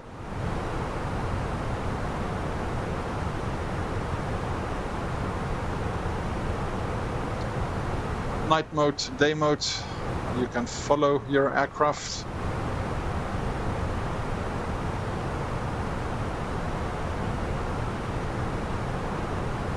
It just didn't upload the flight path we actually have, but there is a way to do that. I always use Navigraph charts on the EFB, so I have to look around myself a bit for this menu.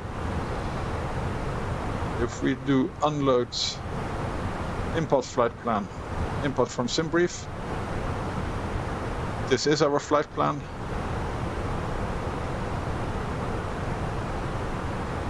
And there we have it. But not the weather data we should have. We could maybe look at our Debrief operating flight plan, and I think the weather charts are at the bottom of this.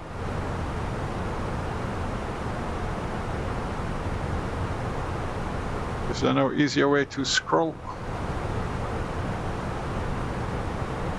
There probably is.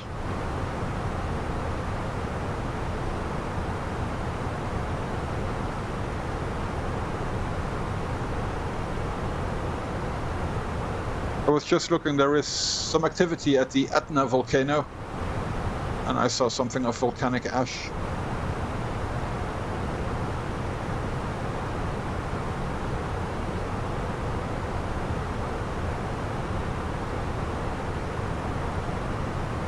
But I don't see it anymore.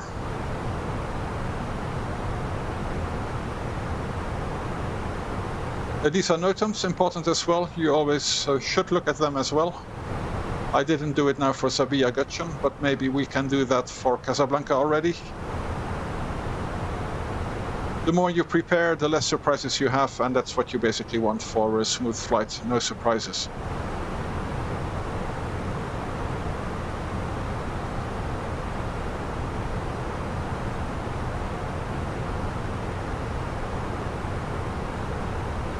Yeah, these cranes are not so interesting. They put every crane around the airport on the NOTAMs, so you have to look a bit, scroll a bit to see what really concerns you or what not. There is something going on with the parking stands at the airport, grass cutting on the movement area, presence of persons and equipment. Always good to have a look out for that.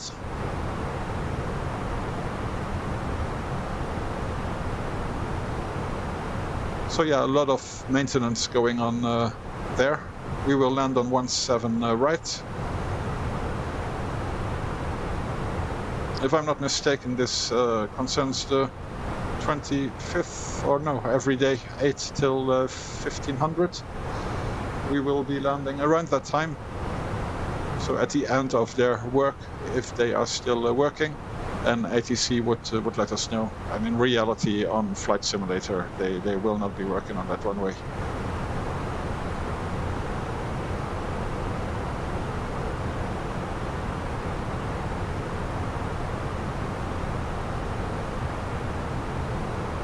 So if we look at that chart 39.3, there is a max 220 knots.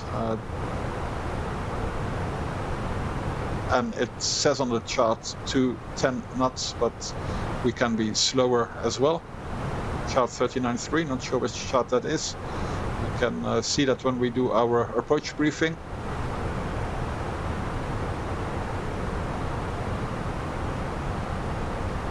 The ILS Zulu runway 17 right.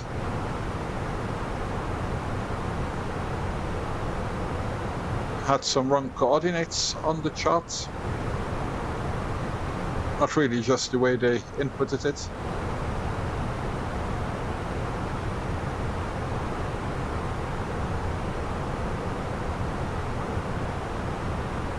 And that's it, yeah. The first alternate is Golf Mike Mike Echo. I was guessing should that be Essaouira, but it's Rabat actually. The Rabat airport, which could be an alternate. And I don't see anything here that would prevent us from using that as an alternate if necessary.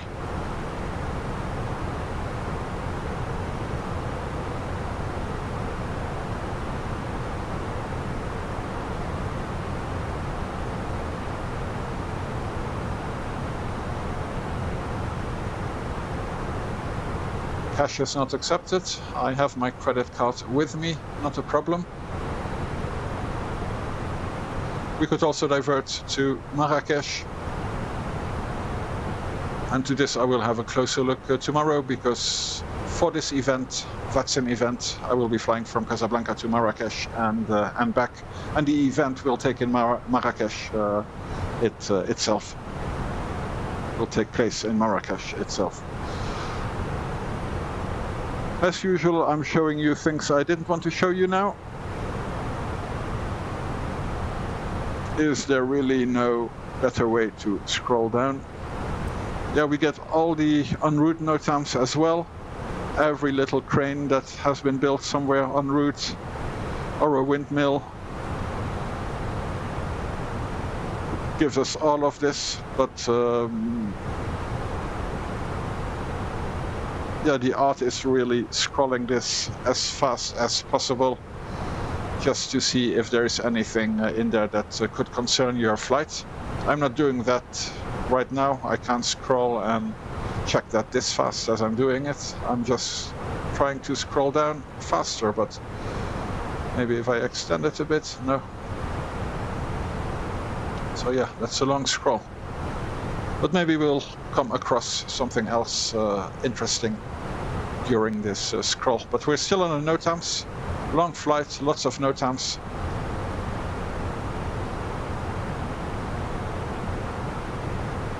Greek airspace.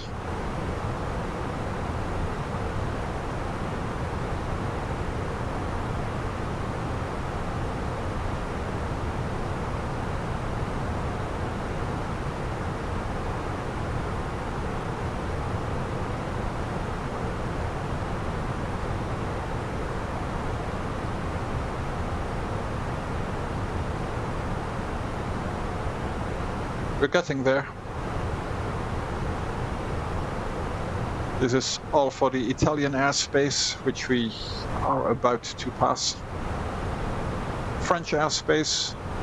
We won't even come close to the French mainland. We'll be over water in French airspace.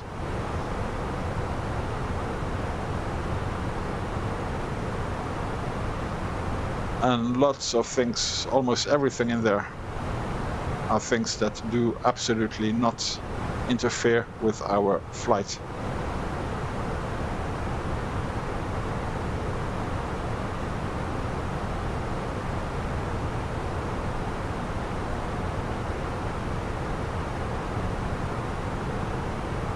But it's good airmanship to have a look at this, and apparently the more often you look at this and you scroll through this, the better you get at scrolling through it pretty fast and stopping at the points that actually do matter for your flight. Okay, here we get at the charts. Here we see our route. Yellow are our alternates. This is our destination, Casablanca. Alternates are Marrakesh, where terrain can be an issue. It's very high mountains around Marrakesh. This is Rabat, our first alternate. We have the alternate of Fez as well, beautiful city. And Oujda, maybe also a beautiful city, but I've never been to Oujda, so I cannot tell you. And no, not on here. The weather charts are not included in this menu, so there was a lot of scrolling for nothing. But I did my best to show you how I update myself on the en route weather. We have this company message here as well, and that's our delay message. I thought today we would make it on time, but we didn't. Again, me talking too much.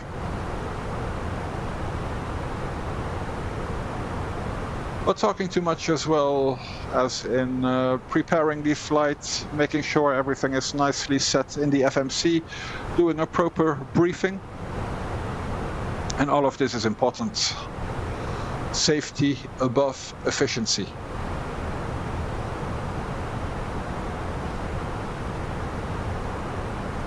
Let's see how bad the delay was. 23 minutes delay. And there was no real reason, it was just me talking a lot. But let's give it a reason that will clean up the message as well. Otherwise it'll keep popping up. 23 minutes.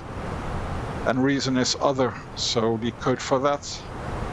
And you can find it on your Phoenix tablet. Other, Oscar Tango Hotel, miscellaneous other. And none of the other things are really the reason for our delay today. So let's send that, and then we'll get another company message acknowledging the receipt of our reason of delay.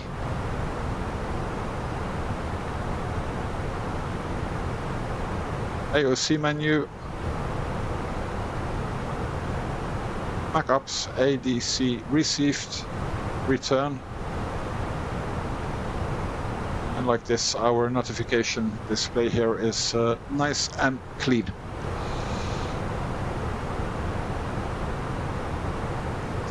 So that was it for a little update. You see some land here, which means we should be above Sardinia already, almost leaving the Italian airspace, and then some overwater stretch.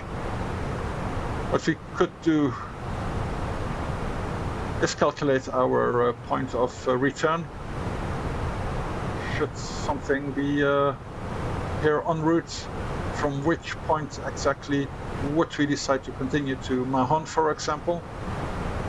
The Balearic Islands, sorry for the pronunciation again, or return to this airport. Alghero, I think, has a pretty difficult approach, if I'm not wrong, or you can only easily approach it from one side. So maybe Cagliari would then be a better option. if I remember right, I think you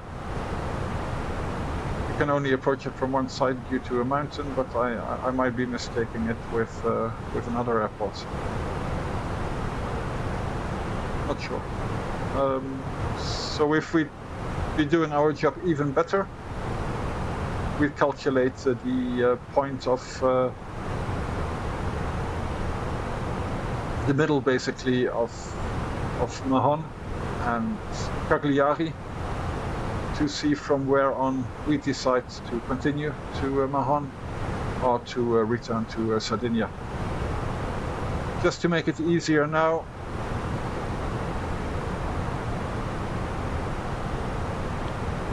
I think a good point would be Odaka. So we'll just use that. Before Odaka, in an emergency, we'd make a 180 and return to Cagliari. And after Odaka, I have to zoom in to see it, we continue to Mahon. We have some turbulence now.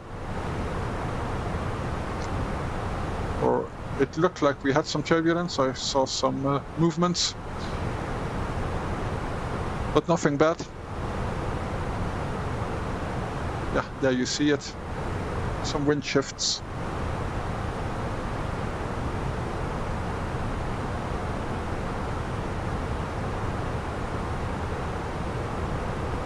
I don't think even bad enough to turn on the seatbelt signs.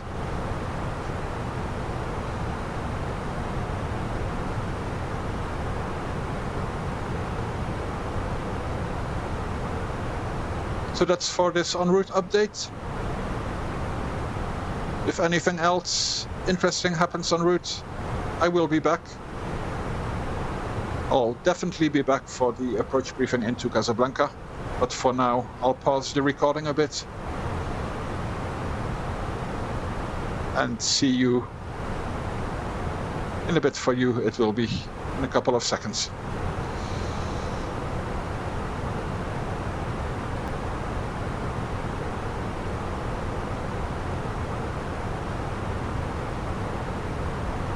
So in the meantime, we are approaching Malaga in southern Spain. Let's have a look at this on the map. We are about 200 nautical miles from our top of descent, and this is a good time to start preparing the approach and do the approach briefing into Casablanca.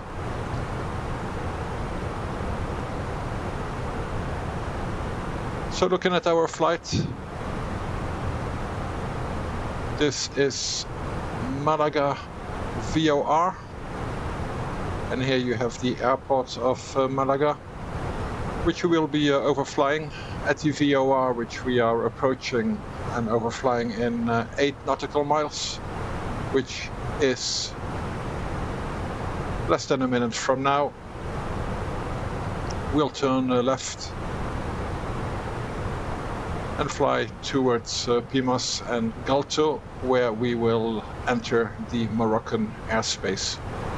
Continue to Tetouan in Morocco, the waypoint of Baris, Tuzor, down to Dirat, Bismi,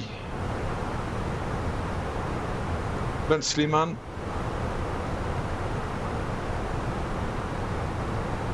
and obviously somewhere here we will transition to a star, which we will be looking at as well. Here is our left turn, direct Tetouan. It's cloudy above Spain this morning, so we don't see Malaga, unfortunately.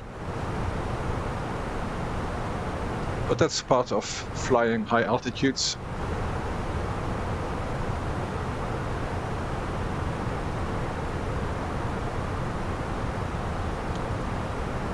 First things first, let's have a look at the weather in Malaga.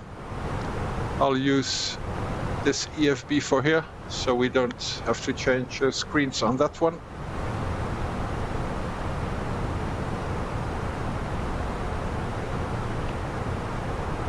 So the weather in Casablanca, of course, is, let's refresh it.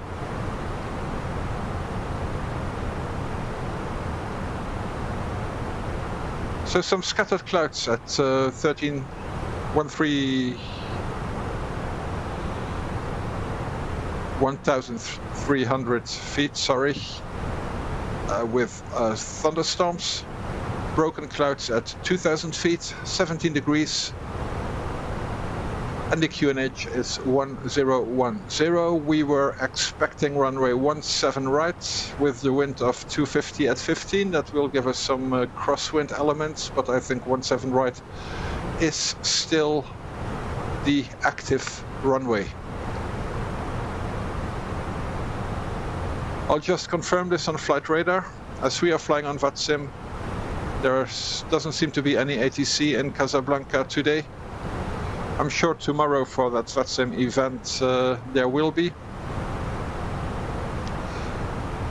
But as there might be other traffic and they will follow the real world procedures as well, let's just have a look.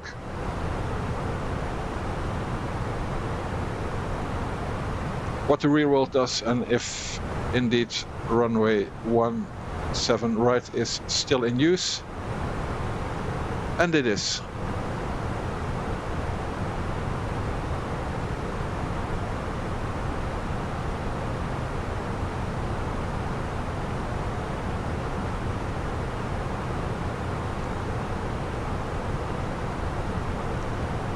So yeah, some crosswind, thunderstorms is a threat. We have our weather radar for that. So we'll be looking out for weather and thunderstorms.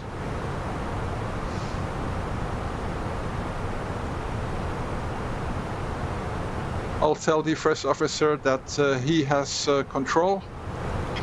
You have control. I have control.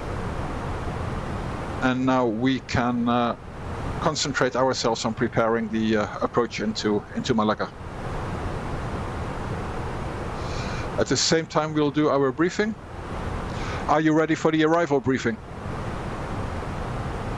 That was the wrong wording for FS crew. Are you ready for the approach briefing? Are you ready for the approach briefing? Go ahead. Now it worked. So yeah, I'm still on the secondary flight plan here. I already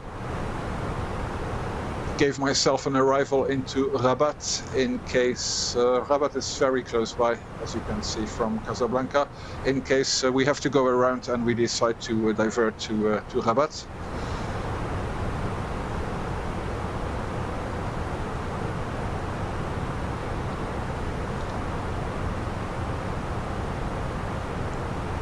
For this, it would be a good idea as well to check our weather in Rabat to see if the airport is really suitable as an alternate.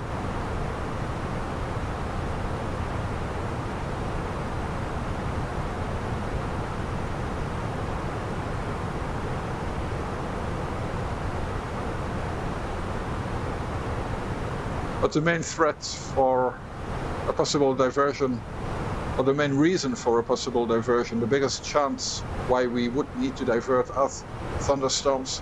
They keep moving and we have foreseen extra fuel for some holding time over Casablanca, so probably we would be able to hold until that thunderstorm cell is out of the way of our approach or the runway. Because I fear that in Rabat it won't be much better as it's so close by.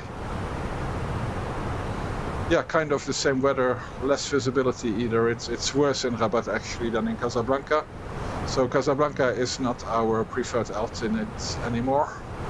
Let's check the weather maybe for Marrakesh.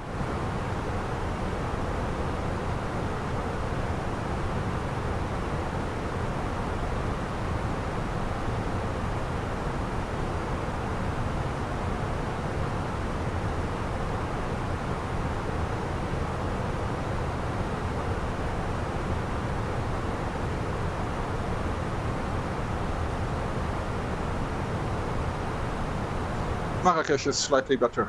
Visibility is reduced, but no thunderstorms.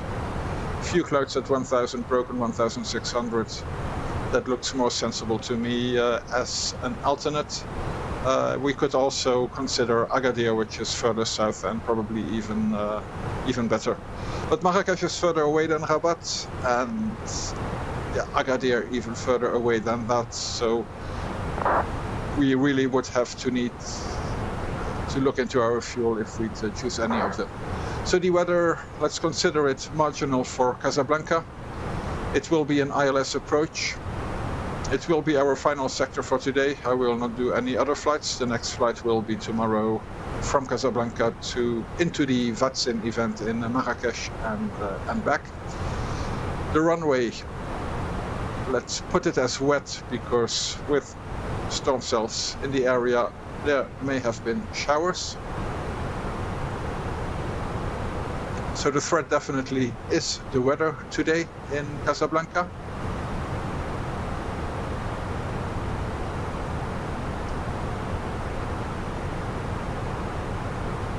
Taxi isn't too long in Casablanca. We will turn the APU on straight after landing. And now let's have a look at our charts. Do we already have some start charts here? Yes, we do.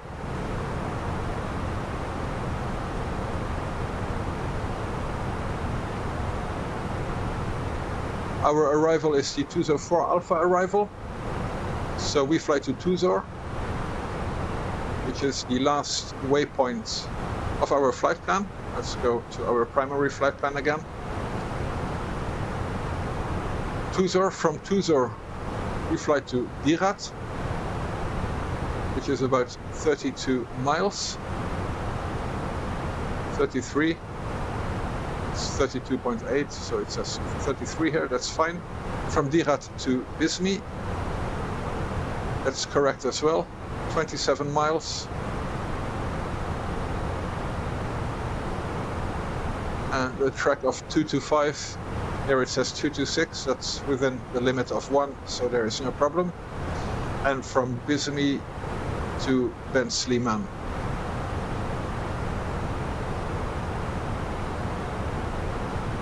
And that's Charlie Alpha Echo Ben Sliman.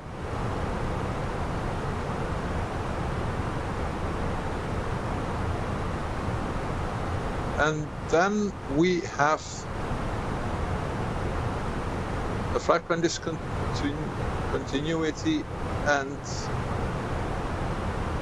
probably the initial approach chart. Let's first go to the Tuzor again if there is any other information we should worry about. It's the SADC Tuzor 2 Alpha. Yes, we should be flying the Tuzor 4 Alpha actually for the 47 right.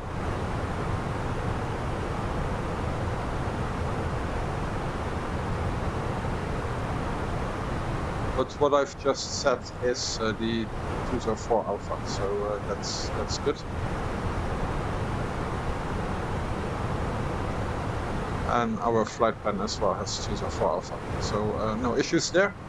So then we look at the initial approach. Sometimes some airports like this one, they have separate ILS charts, one for the initial and another one for the final approach. And our star stopped at Ben Sliman, Charlie Alpha Echo, and from Charlie Alpha Echo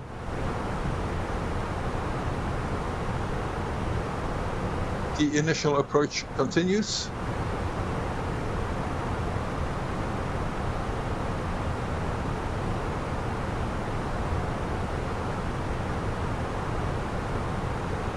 Basically a direct to the final approach fix.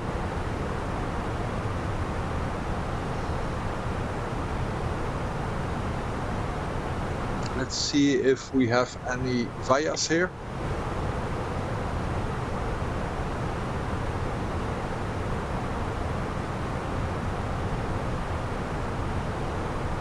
Let's put in the via Charlie Alpha Echo, because that's what we're doing.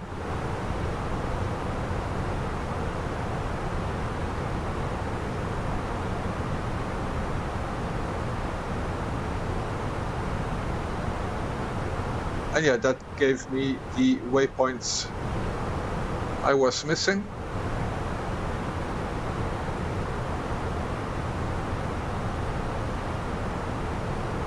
So Delta 260 Mike,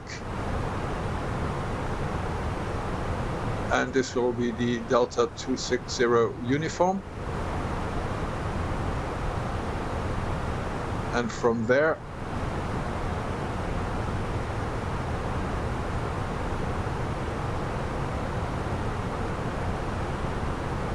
we'll intercept the ILS.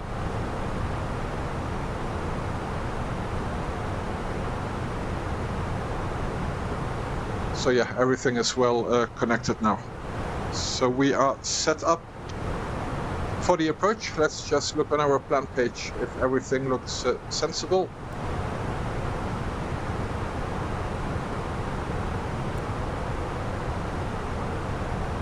Yes, that's how we want to fly it.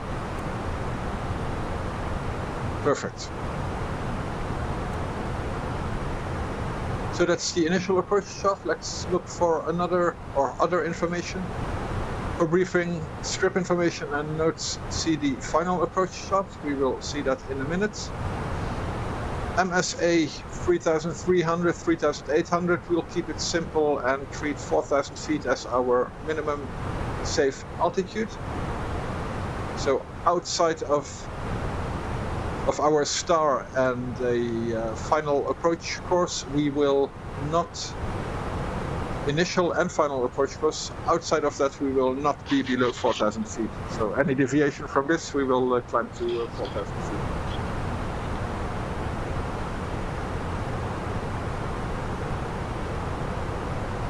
Then let's go to the final approach chart. That's not start, so we'll have to do that.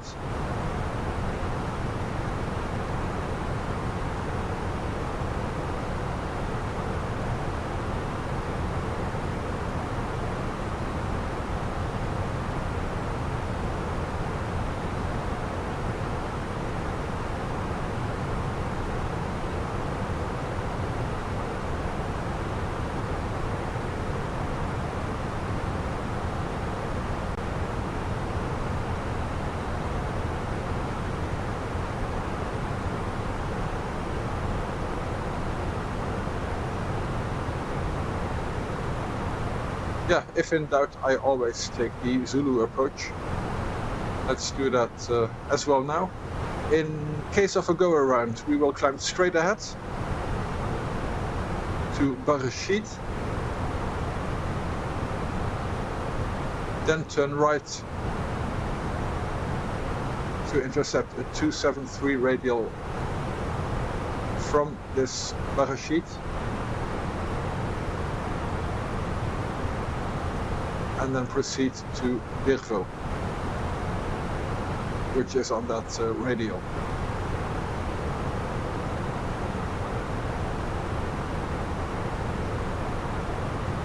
And the go around altitude is 4,000 feet.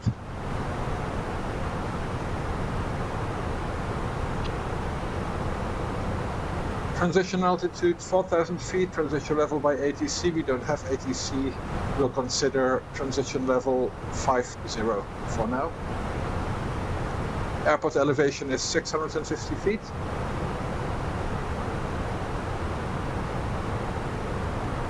And our minimums for category C today is 880, 880 feet, which is not very far below the expected cloud base. We're getting some turbulent weather as well.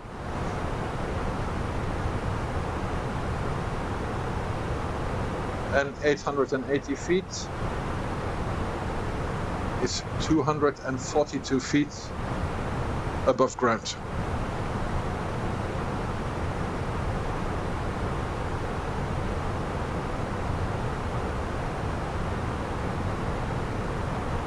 So let's start this one.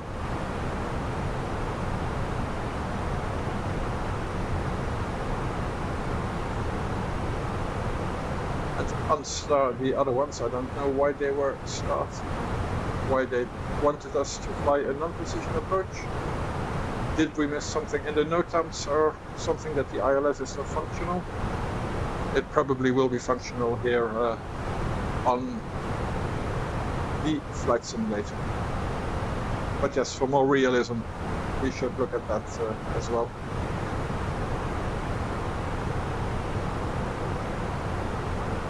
Okay, next chart will be the ground chart.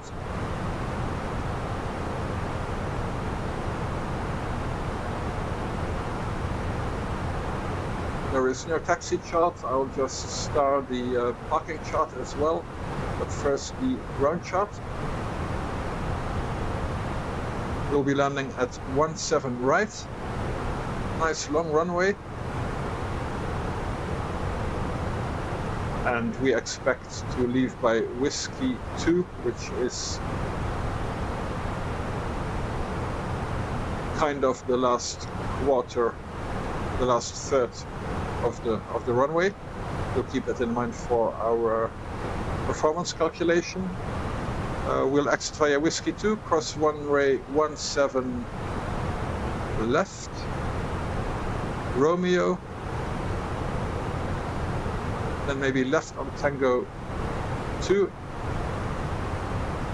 Tango 3, Papa, and we'll park somewhere here or there. This is Terminal 2, and Air Arabia uses Terminal 2 in Casablanca, but we could have a remote stand as well, and a stand here.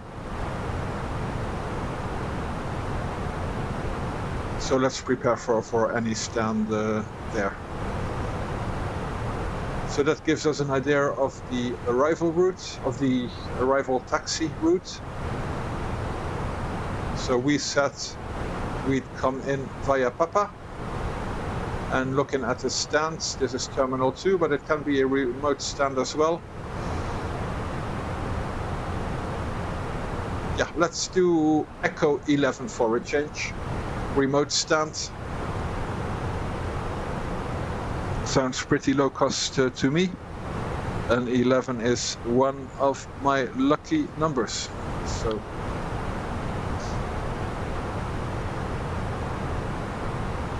Papa, then left, Echo 11. That's what we will do.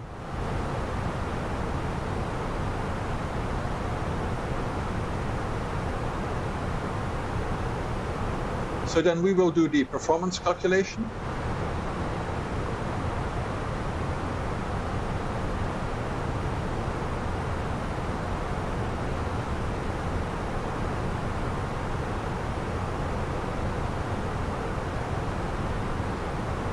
It's 17 right and not 17 left.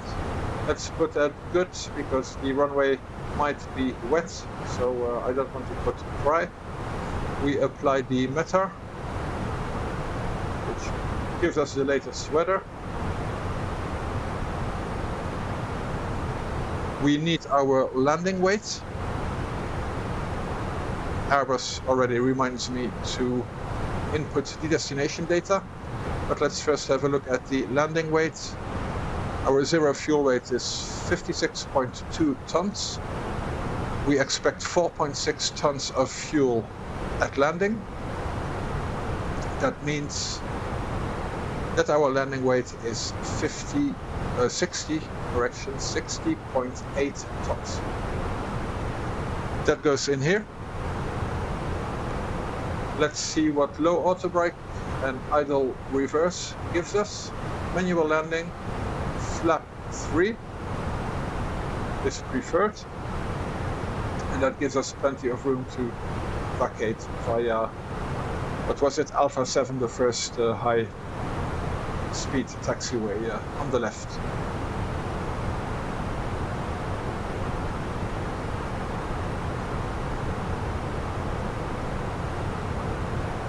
So then we go to our destination data.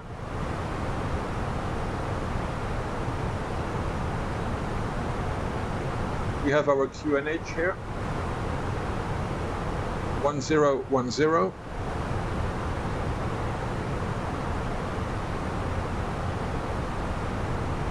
Temperature is 16, 16. 250 at 19.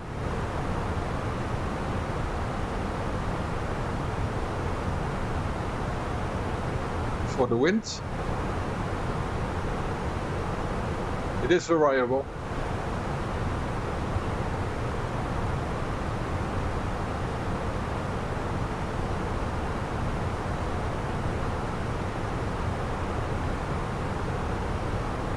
Let's maybe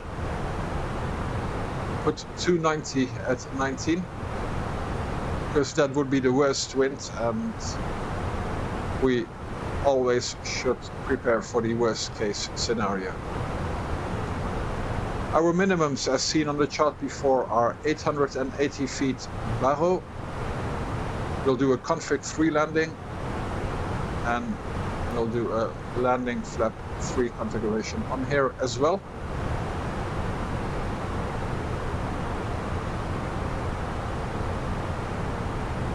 And the secondary flight plan is already done with our diversion to Rabat, although we would like to change that to Marrakesh. We have plenty of holding fuel.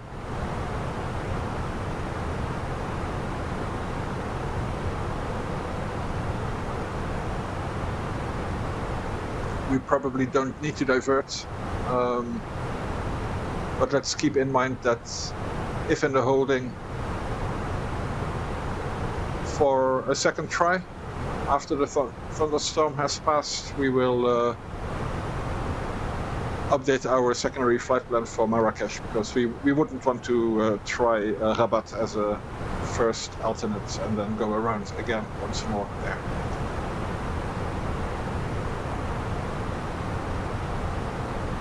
But we've seen our landing fuel. We have plenty of fuel to make the correct decision.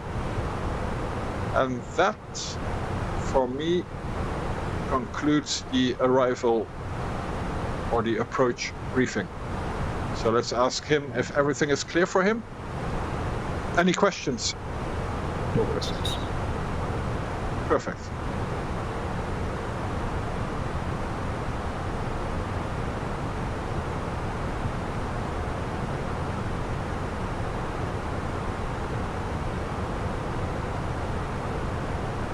So yeah, I'm using a payware scenery in Casablanca from Prealsoft, they are called, I think. Let's check them out together, because I've never landed there, I just installed it. Let's see how that scenery looks. And if it looks good and you like it, the link will be in the description below. And again, it's not a sponsored link, it's just for my reference and your reference. So I don't win or lose anything if you buy that scenery or don't buy that scenery.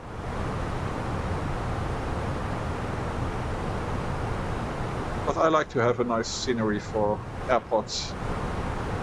I think I will be flying to more than once, and Casablanca definitely is one of them. I usually do flights for Air Arabia out of Sharjah, but now that I traveled all this way to Morocco for this event, and I lived in Morocco in my real life as well for some time for work. So nice memories. I think I'll stay here a bit and base myself out of here. That said, the PMDG 737 is now finally available for Microsoft Flight Simulator, and I might as well return to Europe for a bit to check that plane out, probably for virtual Ryanair. Let's see. Whatever I will do, you will see it on this channel. But first, some Air Arabia Maroc out of Casablanca, Tangier, or from wherever they fly in Morocco. And then after that, let's see the PMDG or back to Sharjah, or both. Probably both. So if you don't want to miss out on my next videos, remember to subscribe and to ring that bell so you will be notified when a new video comes out. Let me know as well what you think of my videos, because I'm new here on YouTube. I'm new to recording flights. I'm not new to flight sim. I've been simming for maybe 20 years, maybe longer, I don't know, a long time, way too long.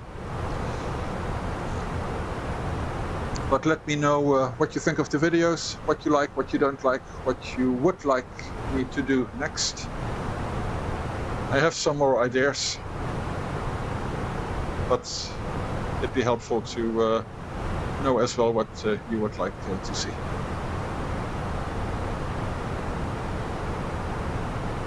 Okay, great, we passed our top of descent. Me talking too much again.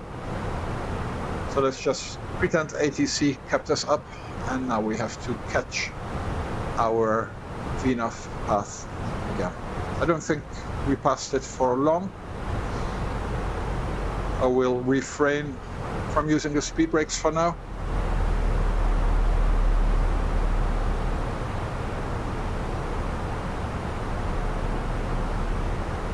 And just have our normal VNAV mode try to catch up with that glide path. I have control. You have control. That's why I forgot to descend, because it was actually the first officer who had control. He should have done that, reminded me on that.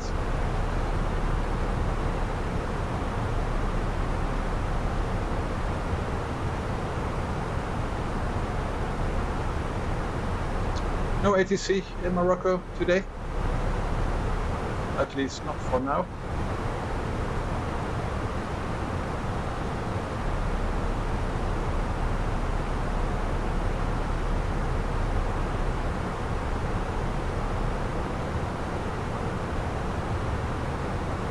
Yeah, it tells me more drag, but for now I think we are good.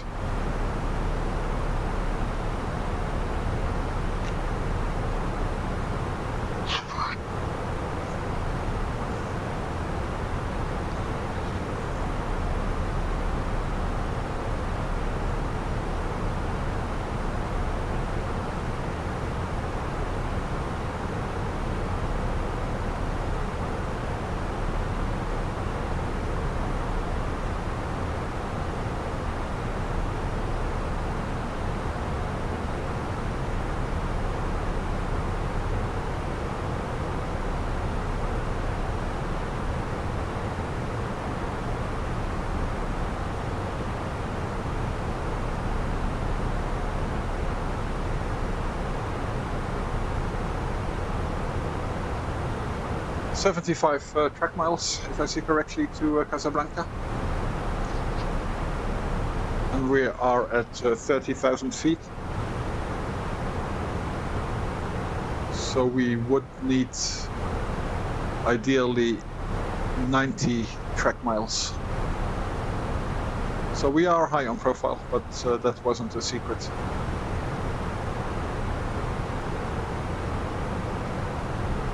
I'll check this again in a bit, and if I don't see that we are catching up, then I will use some speed brakes. Let's zoom in a bit.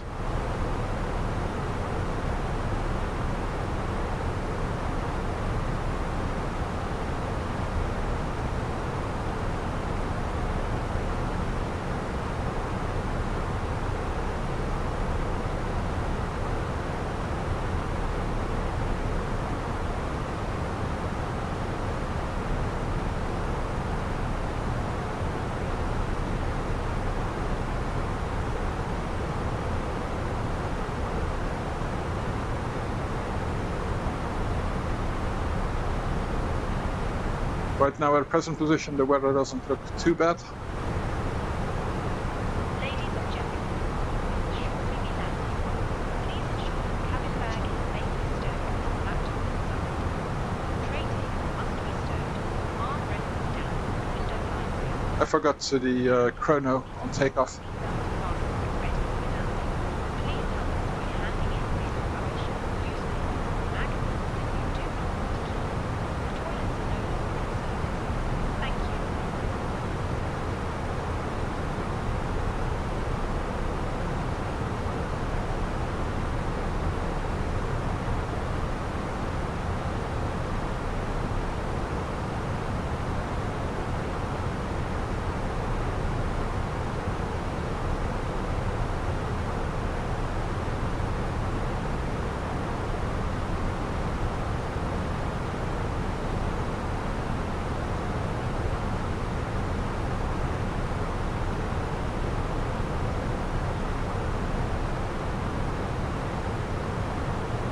No changes in the weather. Seatbelts are on. Our first officer turned them on. He does this, or you can set that in the FS2 crew menu that he sets the seatbelts to on once we are at our top of descent.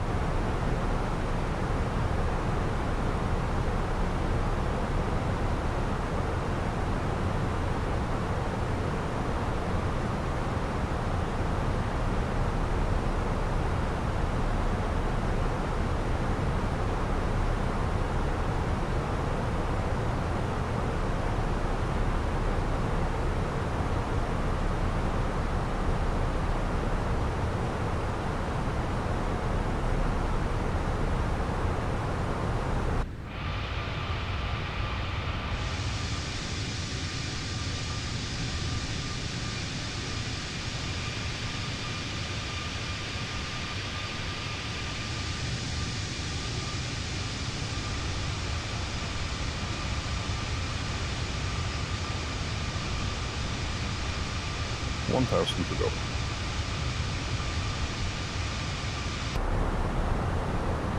We don't want to stop our descent here.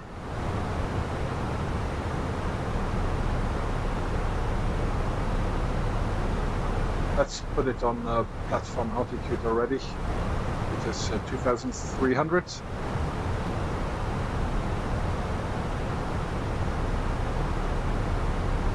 Just to remind ourselves, the go around is 4,000 feet.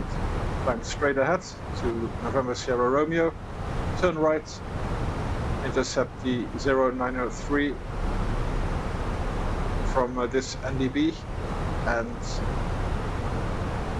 that is direct Birvo, where we will enter a hold, which is at a safe altitude we already identified before of 4,000 feet. Minimum safe altitude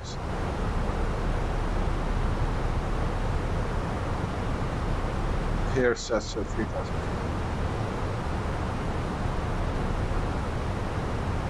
That sucks.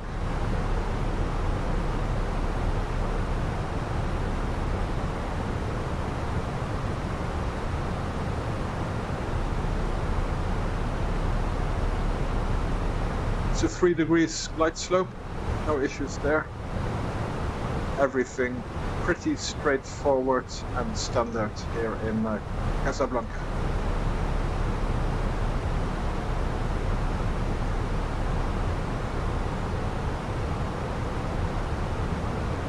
No ATC, there may be other traffic around. We'll do our position calls where necessary, especially when intercepting the ILS and being more or less 10 miles out.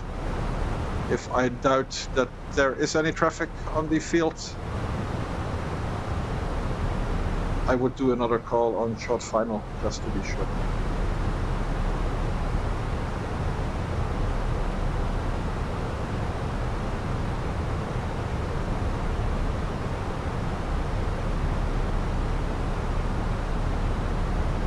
We have all our charts start, so these are loadable from here once we need them, especially the taxi chart after touchdown.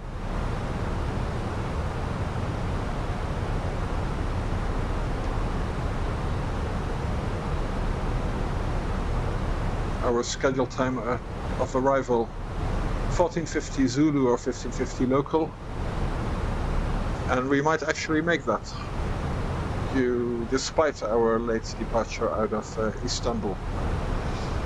But it's been a long flight, and usually you can catch up like with 20 minutes on those long flights. And we didn't even have ATC to have any shortcuts or anything like that.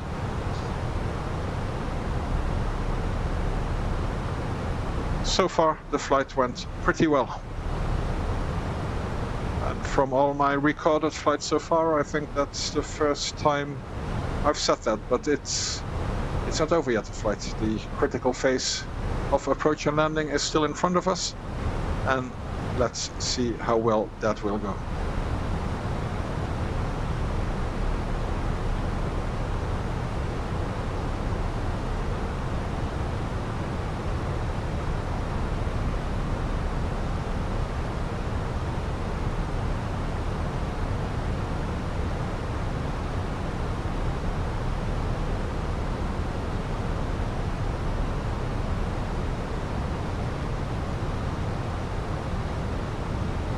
30 track miles, 13,000 feet.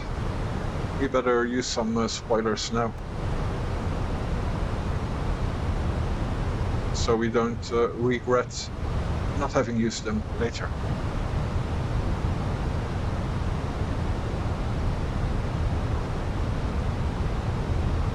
Transition level is pretty low here. We set flight level 60, if I'm not wrong. So let's stay on standard for the moment.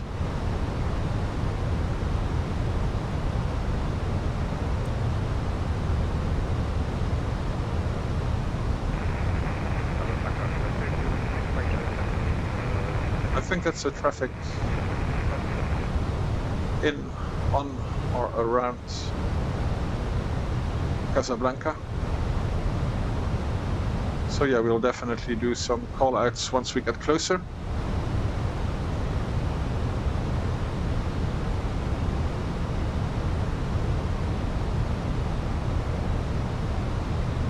Still not on profile. Outside temperature is +5. We'll probably put some anti-ice on soon, as we will be getting into visible moisture. Once again, outside temperature 10 degrees or lower, plus visible moisture means engine anti-ice on.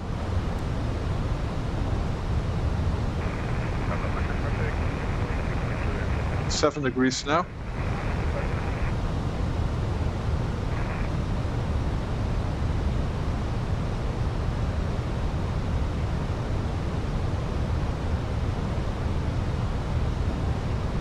Still above our VNAV path. And let's see, 20 miles. 8,200. We are catching up. We are catching up. We should be at 7,500 something. We are catching up. Outside temperature is 10. We won't need anti-ice.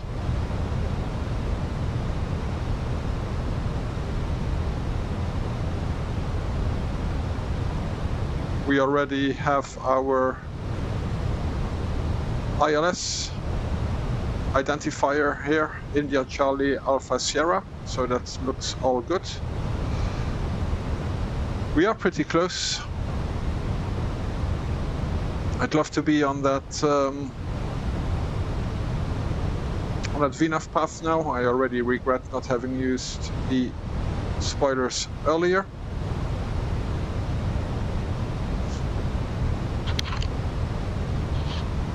Why doesn't he ask me for the approach checklist? So let's go to QNH, which is 10110.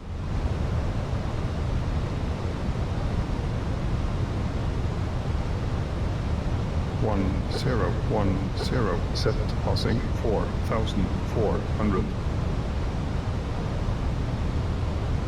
Now.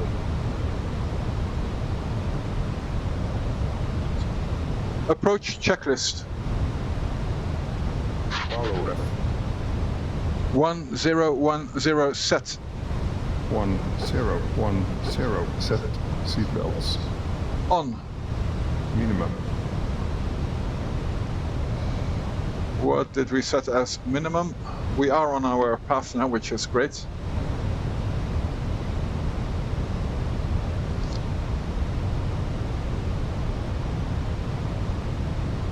(880 feet) set. Auto brake. Low armed. Engine mode selector. Normal. Approach checklist completed. Activate approach phase. Okay, turn the speed brakes off. A short ILS final. We'll go to flaps 1 already. Flaps 1. Speed checked. Flaps 1.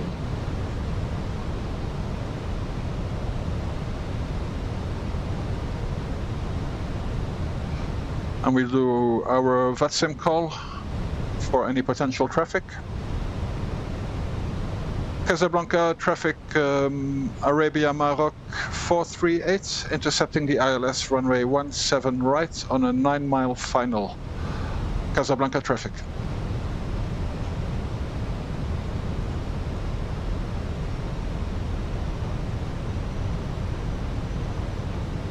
Nice.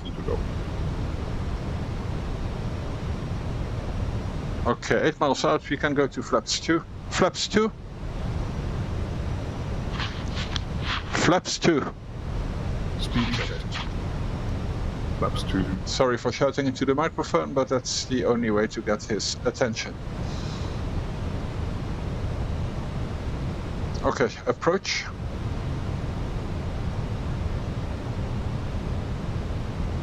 And 2,500. now he will intercept the approach. Also the glide slope.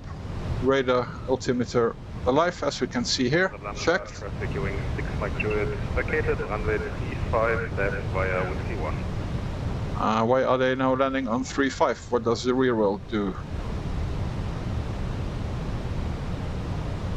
No, they are still landing on 1.7, so I'm correct. I'm the good guy, he was the bad guy. Gear down. Let's configure nice and early.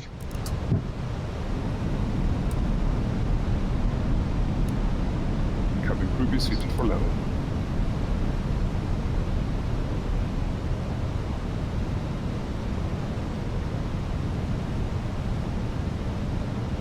Flaps 3.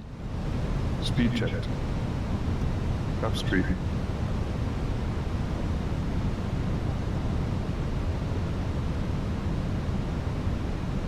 We have no news from the cabin. But if that's the only problem, we'll land anyway. Landing checklist. ECAM memo. Landing no blue. 1000. Landing checklist complete. Which is not correct because of the cabin.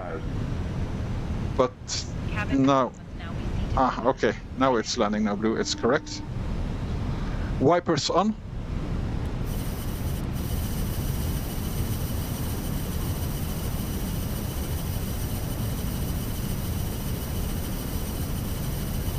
Manual flight. Check it. Okay, autopilot is disconnected. Wipers off. Sync rate.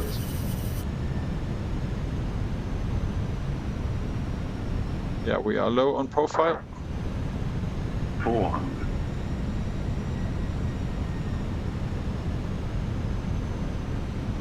100 above.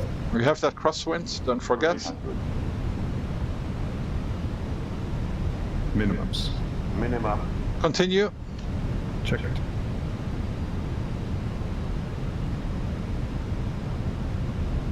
$100. Yeah, definitely a good crosswind here. Very high on profile. 40, 30, 20. Retard. Retard. Retard. Retard. 50. Yeah, there was a bounce. Spoilers. Reverse green. Diesel. Yeah, I was supposed to go reverse idle. But with this crosswind, the slower you get, the more controllable it gets. Not a very nice landing, but it was a real crosswind to my defense.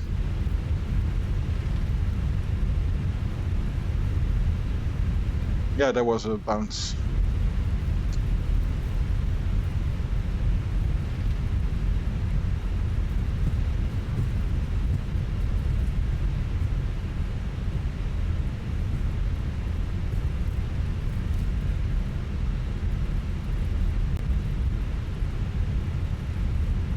The taxiway looks closed.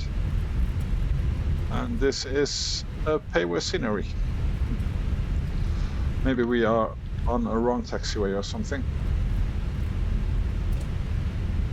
No, we took Whiskey 2.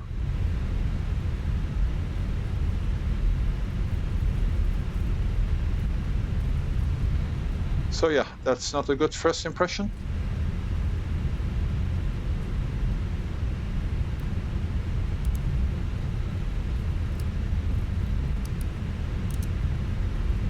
Just ignore the grass. Ladies and gentlemen, the cabin We crew are where we are is supposed to using be, these to perform safety-related duties. and then hopefully, However, as from the now, alarm has been things newly will raised. look better here in The alarm Casablanca. seatbelt sign has been switched off. Portable electronic devices for messaging, calls, or internet access may now be used. Please make sure you take all your personal belongings with you So we set stand to Charlie 11. underneath the seat and in the overhead lockers. Do take care opening the overhead lockers as items may have... APU is set to on. Smoking is not permitted. I think we should have been here. Designated smoking areas.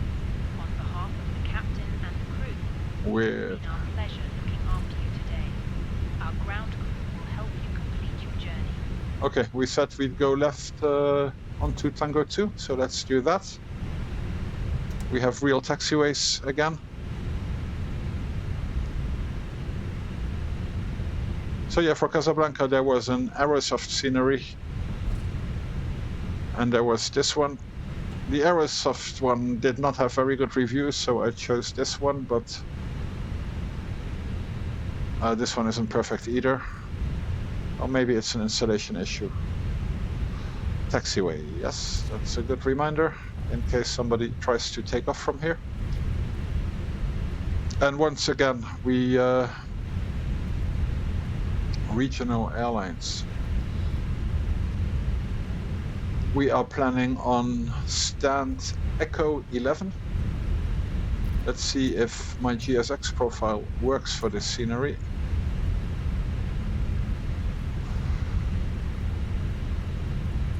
Ramp, gay, R, large, no push, that should be it.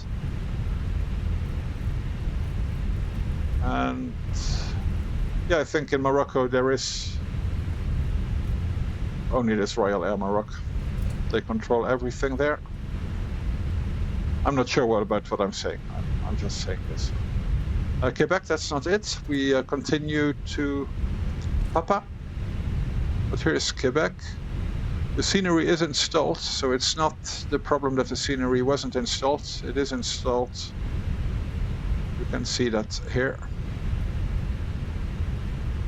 And there is more traffic. And a colleague as well from Air Arabia.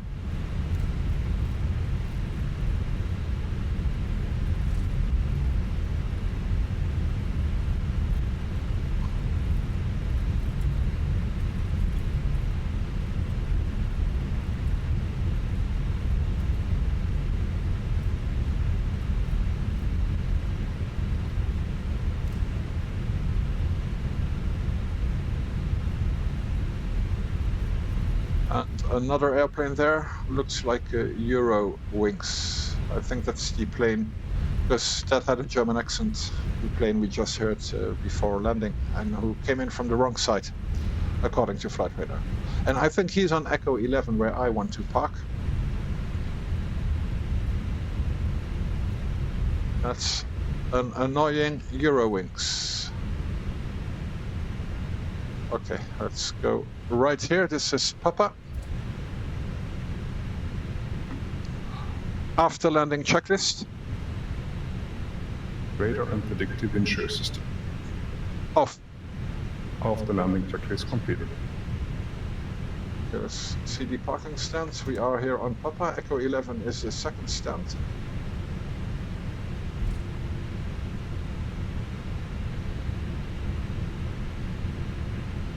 And that is taken. Wow, that's annoying. So then we have to change GSX. Can we change that? Change facility.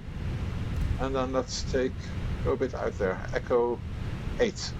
Let's take Echo 8, why not? No. Royal Air Maroc. Yeah, this Euro Wings landed from the wrong side and took my parking spot. Oh no, this is Echo 12.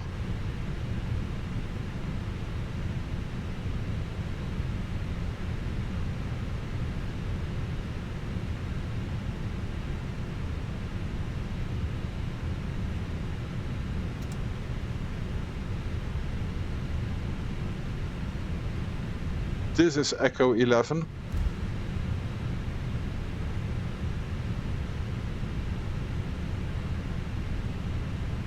So I didn't say anything, just the Eurowings landed from the wrong side, and my Air Arabia colleague here took my parking spot, so he's excused.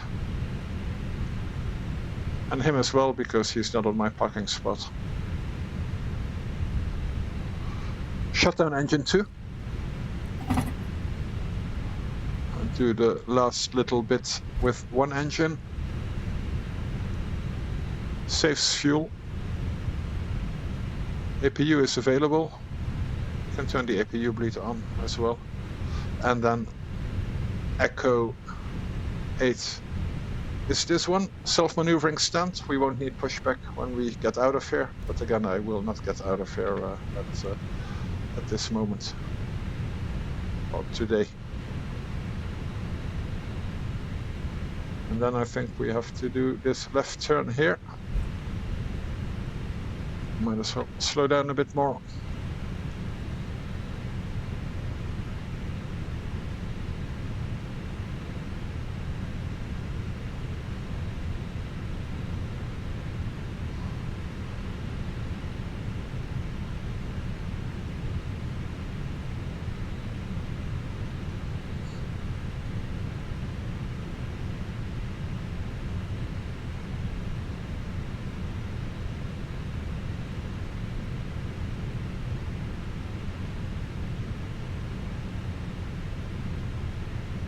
That's good enough. Parking brake set. We are on the APU, so we can turn the engine to off. Seatbelts to off.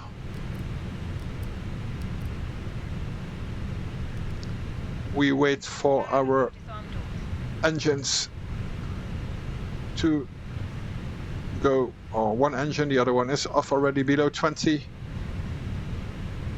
And 2, and then it's safe to approach the airport, so we can turn the aircraft, and we can turn our beacon to off as well. This triggers. Cabin crew. Oh no, the Eurowings is gone. This triggers GSX to initiate the deboarding.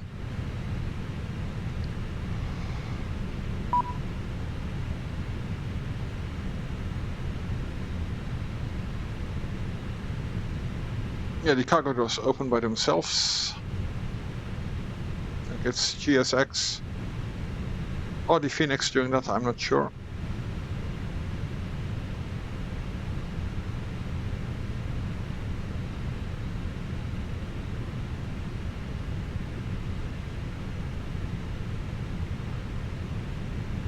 Yeah, apart from the taxiway, the scenery looks good. I'll see online if there is any fix for that. So we have external power. We can turn the APU off. Passenger's bus is coming. We'll turn this one off as well. Fuel pumps are off. We can do the parking checklist. Parking checklist. Parking brake workshops. Set. Engines. Off. Wing lights. Off. Fuel pumps. Off. Parking checklist completed.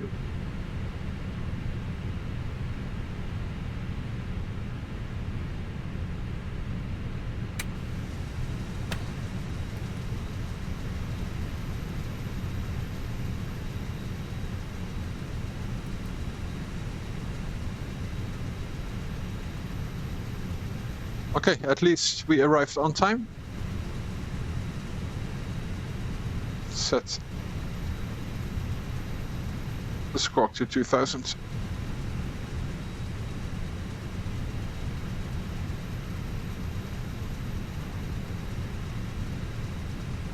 We arrived on time, not too much technical problems today. Everything worked well. The crosswind landing needs a bit more practice from my side. It was a hard landing, I bounced a bit. not enough to really initiate a go around, but I bounced. It is what it is. It happened.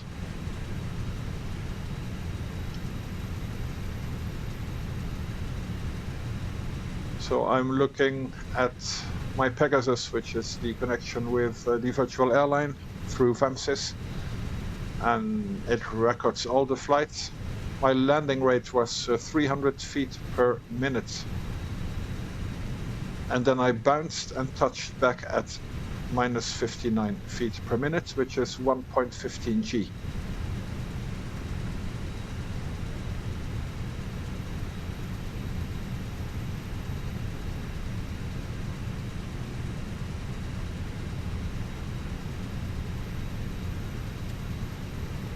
But again, a heavy crosswind doesn't require a smooth landing, but a firm landing. Obviously not firm enough to bounce.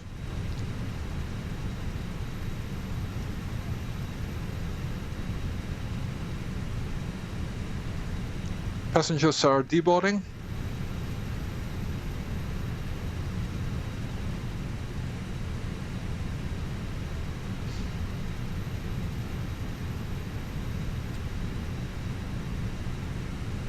And why not secure the aircraft in the meantime? Securing the aircraft checklist. Securing the aircraft checklist. Oxygen. Off. Emergency exit lights. Off. EFBs. Let's turn them off as well.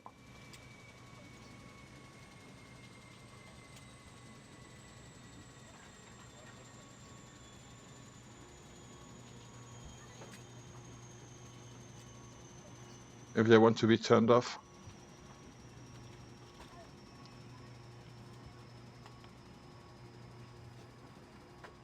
Ah, now they're off.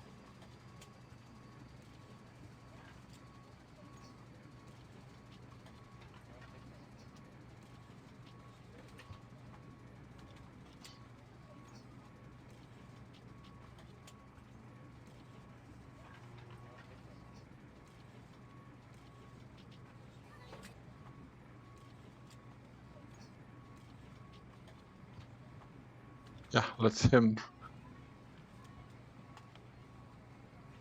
study the checklist.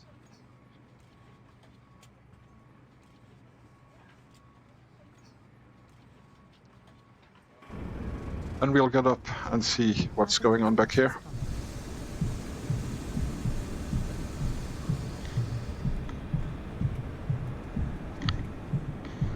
And why they haven't left the airplane yet.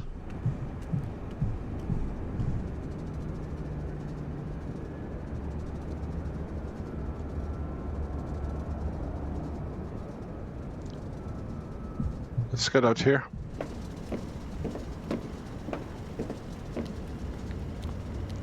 There is a Royal Jordanian plane here, which arrived. So there is traffic here at Casablanca.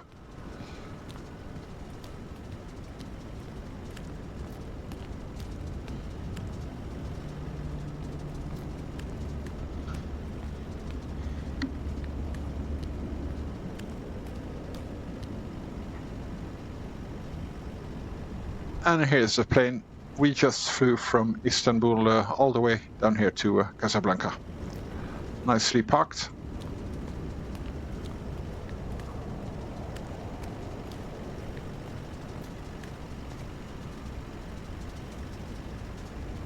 And there comes the passenger bus again.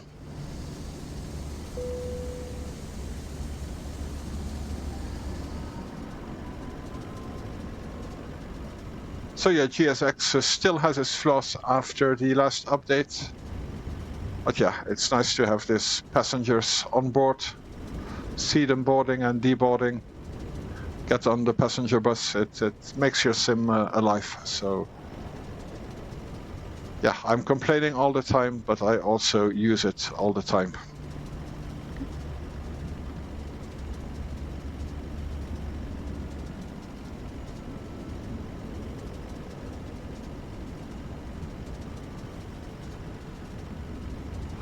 See if we can get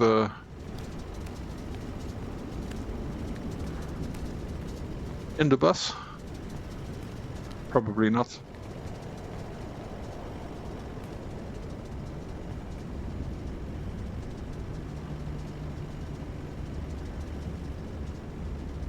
Yeah, it'd be interesting to know when this bus... Oh, I think my feet go through the ground. When this bus drives away, will I drive with it? Probably not. I'm pretty sure that the answer is no, but I can't refrain from trying.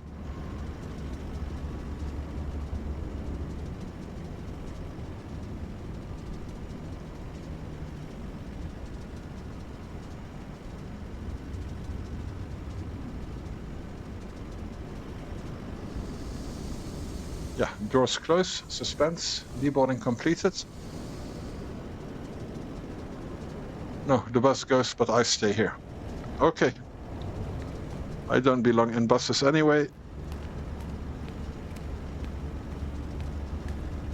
I belong in airplanes, so let's get back up here.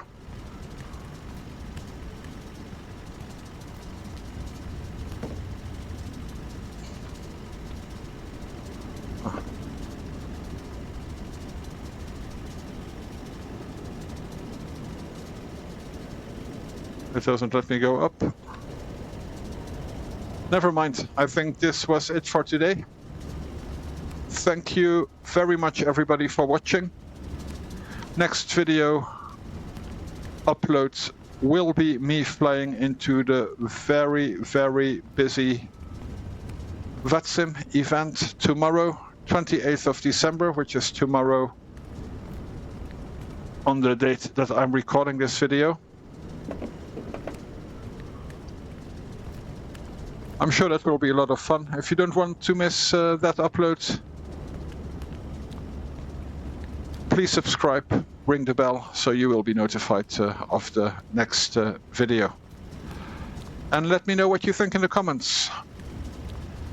But it was a good flight, with a little bounce on the runway here in Casablanca.